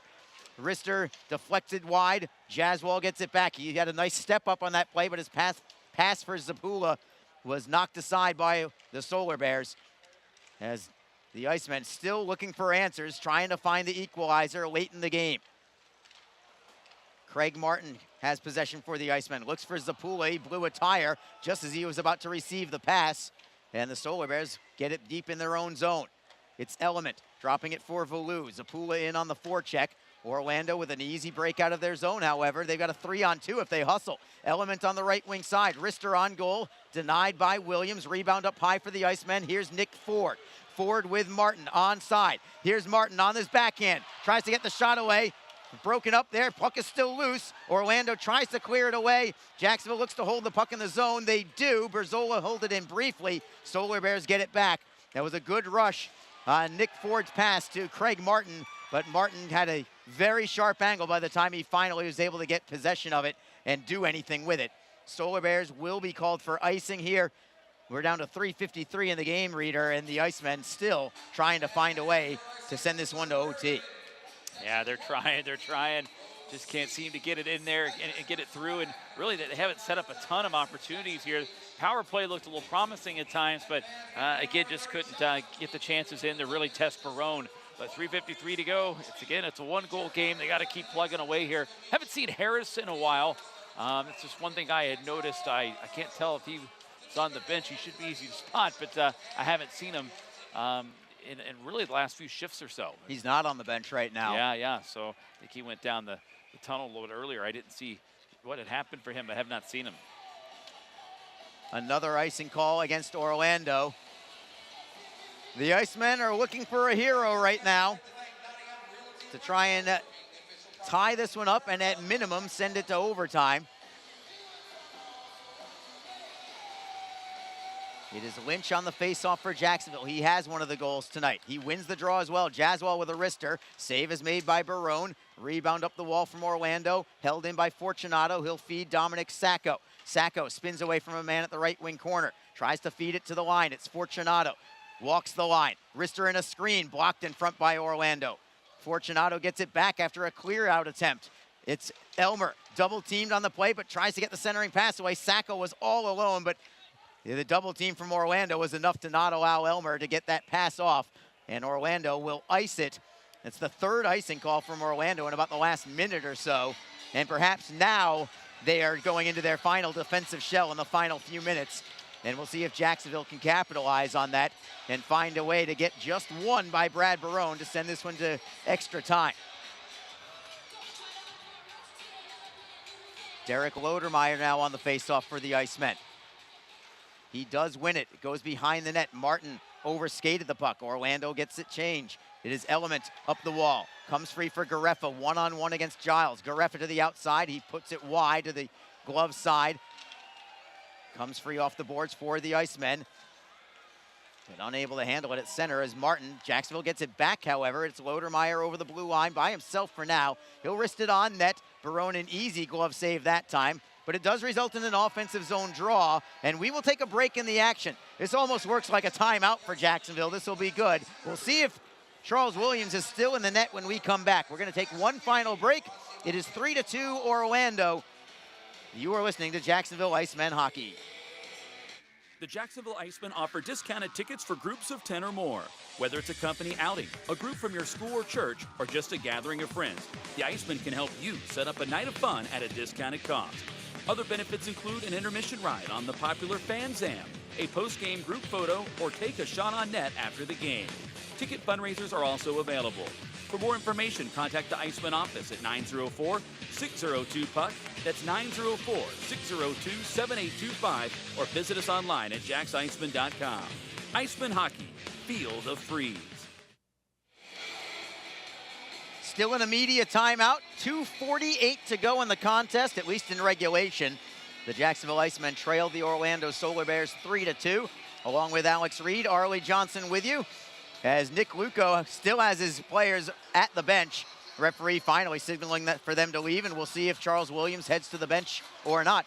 And it looks like he will. 6 skaters on the ice right now, Alex. Yeah, with 2:48 to go here. And again, people might say, whoa, isn't that a little early? But you know what? When you're a team that's not scoring goals, and you're struggling to get anything generated here in the last few minutes, what's it really matter at this point, Arlie?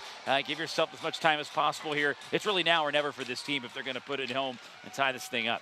Jacksonville wins the draw. It's Fortunato behind the net. Looks to leave it for Lynch. Centering feed goes all the way to the top of the circle. It is Elmer to the line. Martin, a one-timer, just goes wide. He didn't miss by much. He gets it back, finds Fortunato at the right circle. Martin gets it back at the top of the blue line. Fortunato, wrister in a screen. Save is made by Barone. He was able to spot it. And the draw comes to his left. Jacksonville now out shooting Orlando 35-28. So they are peppering the net right now. 11 shots in this period for the Icemen to 8 for the Solar Bears. But the Icemen struggling to score in the third period of play lately. Yeah, they really have. The third period's really been their period. But honestly, Arlie, it's really been the Icemen who've been going into third periods prior to this winless streak with the lead. And the team's so good when they've got the lead. They just haven't really been the best comeback team at times. Elmer right off the draw. Shot is blocked in front. Never reached the net. Solar Bears try to clear. Martin holds it in at the near side boards. Tries to go across the ice. It goes off a body. The Icemen get it right back. Martin into the corner for Lynch. Lynch to the blue line. It's Fortunato. Cross ice for Elmer. Back across the ice. Martin at the top of the circle. To the line for Fortunato. Walks in. Looks for an opening. Can't find one. Gets it back. Fortunato with a wrister. Save made by Barone. No rebound again. And we are down to 1:58 to go in the game. 36 shots now for the Icemen. And we'll see if Jacksonville can find a way with 6 skaters on the ice. Let's set the scene. It's Derek Lodermeyer at center. Up front, it's Vlad Mikulchuk, Luke Lynch, and Jake Elmer with him. The 2 men at the blue line are Brandon Fortunato along with Craig Martin as a 5th forward. Puck is down. Nobody can get the handle to it. It's a rugby scrum. Finally, it comes free for the Icemen. Can Fortunato hold it in? No. It's golfed out by the Solar Bears. No icing. Jacksonville gets it back in their own territory. Elmer, right up the middle. Broken up. Delayed offside. Now they're going to call it offside. Mikulchuk, a little bit of a lapse of reason as he touched the puck knowing that he was going to be offside there.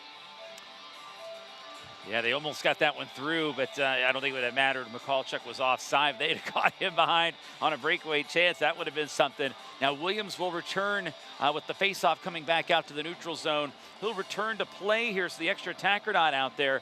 But Williams will kind of stand just above the crease there, kind of maybe in between the circles. Right now he backs up to just outside the crease as they move it out to the center ice logo. 100 seconds to go. Jacksonville down by 1. Looking for some late game heroics. Icemen win the draw in their own zone. It is Martin trying to skate away from a man. He's forced deeper by Langen, however. Plays it off the side of his net. Very dangerous as Williams actually had to make a save there. Icemen fortunate to get the puck back.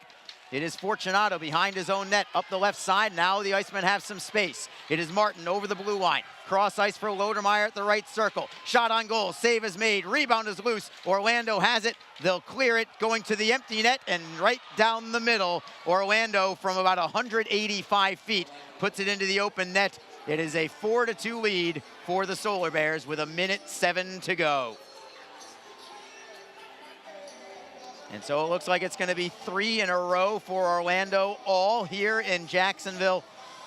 So much hope and promise for this 7-game homestand, Reader, and this homestand turned out to be the last thing that they ever expected it to be. Yeah, it was just a golden opportunity to try to get something, really work your magic and get up the standings and really solidify your spot.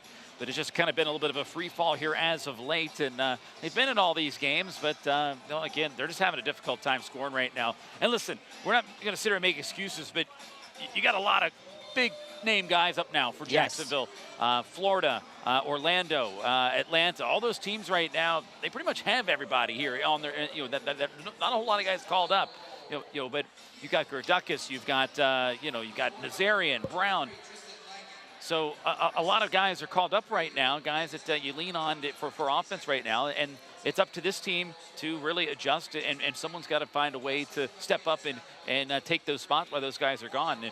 But it is tough. You got to get in a rhythm, but it is tough to lose those pieces. So that's kind of what's happening right now. But again, no one's going to feel sorry for you. That is the league. And really, you got to persevere. And the team that faces that adversity and handles it the best often is the team that finds success. Yep, you got to be able to win no matter what. Orlando was called for a penalty after the goal for unsportsmanlike conduct, plus a 10-minute misconduct. I don't know who it was on, but the Icemen are on a power play here. Yeah, I heard Langen's name in the announcement there.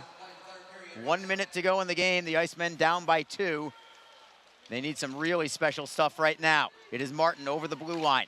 Leaves it to the left for Lodermeyer. Centering feed. Elmer couldn't poke it away. Williams still in net. I'm very surprised at that. Jacksonville still has it behind the Orlando net. Elmer to the blue line, but it goes by Fortunato, by everybody. And it's going to be 40 seconds to go in the contest. Brandon Fortunato stick handling out of his own zone. Moves it up the left side for Martin. Now Williams leaves for the bench as Orlando turns, but they do not clear. Zapula in front looking for Martin. It went behind him. He would have had an open net. And again, the Icemen struggle to put it in the goal. In the slot. Now it is Elmer. Down to 17 seconds to go. Martin in the slot. Cannot get the shot away. He'll leave it for Fortunato. Back for Martin. Into the bumper, it is Zapula. Right circle for Fortunato. Centering pass, nobody home. Elmer gets it back. Fights for Martin. He can't get the shot away. And time is going to run out as the Icemen make one more attack at it. Barone scoops it up with the glove.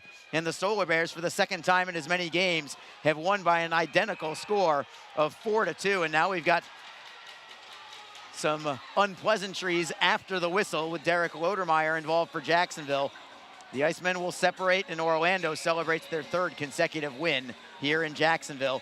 They are now 2 points behind the Jacksonville Icemen in the South Division standings. Yeah, they are, and tough one. This team's really frustrated right now.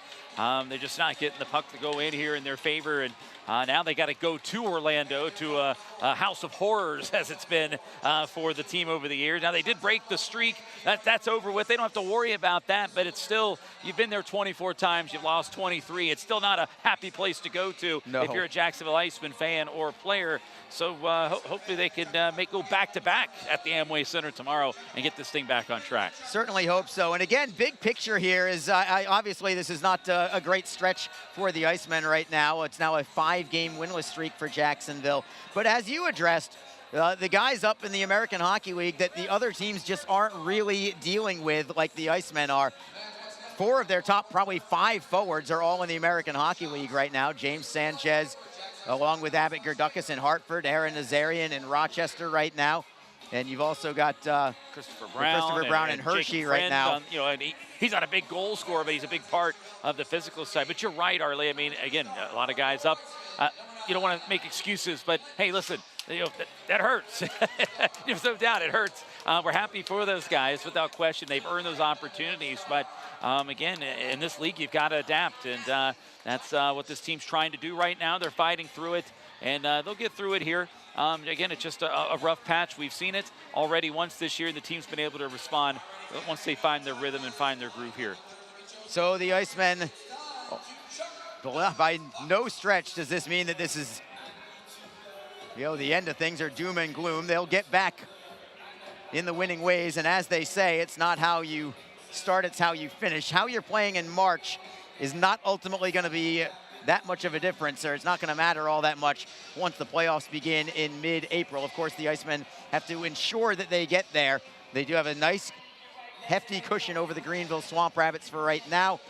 As soon as you get rid of these kind of streaks, usually it comes back the other direction. That's what happened to Jacksonville when they had that 9-game stretch with only 1 win. They came right back and I believe won 20 out of 23 from there. So these seasons has ebbs and flows. Unfortunately, this is just one of the flows that is going against the current for the Icemen. And give Orlando credit. They played very well all 3 games here in Jacksonville. And it looks like they've got their team together right now. And we'll see if the Icemen can come back and salvage the final game of this 4-game series between the two clubs. But it did not work out well for the Icemen tonight. Final score again, the Orlando Solar Bears 4, the Jacksonville Icemen 2. Want to thank Gemstone Media, of course. Kate Truslow back with us, heading the off-ice officiating. Thank you, Kate, and everybody else, and all the work that they do behind the scenes. Alex, for you, yes. This is Arlie Johnson saying goodnight for now. This 7-game homestand has concluded, but the Icemen are right back at home this Saturday and Sunday, a pair of games against the Greenville Swamp Rabbits. Until then, don't forget, we'll have Alex Reed tomorrow night for the Icemen game at Orlando. You do not want to miss it. He's better than I am, and I can't wait to tune in. You're way too kind. But that's tomorrow. We'll deal with that tomorrow. For everybody else involved, including my friend Reeder here, this is Arlie Johnson saying goodnight. This was still a great night for hockey.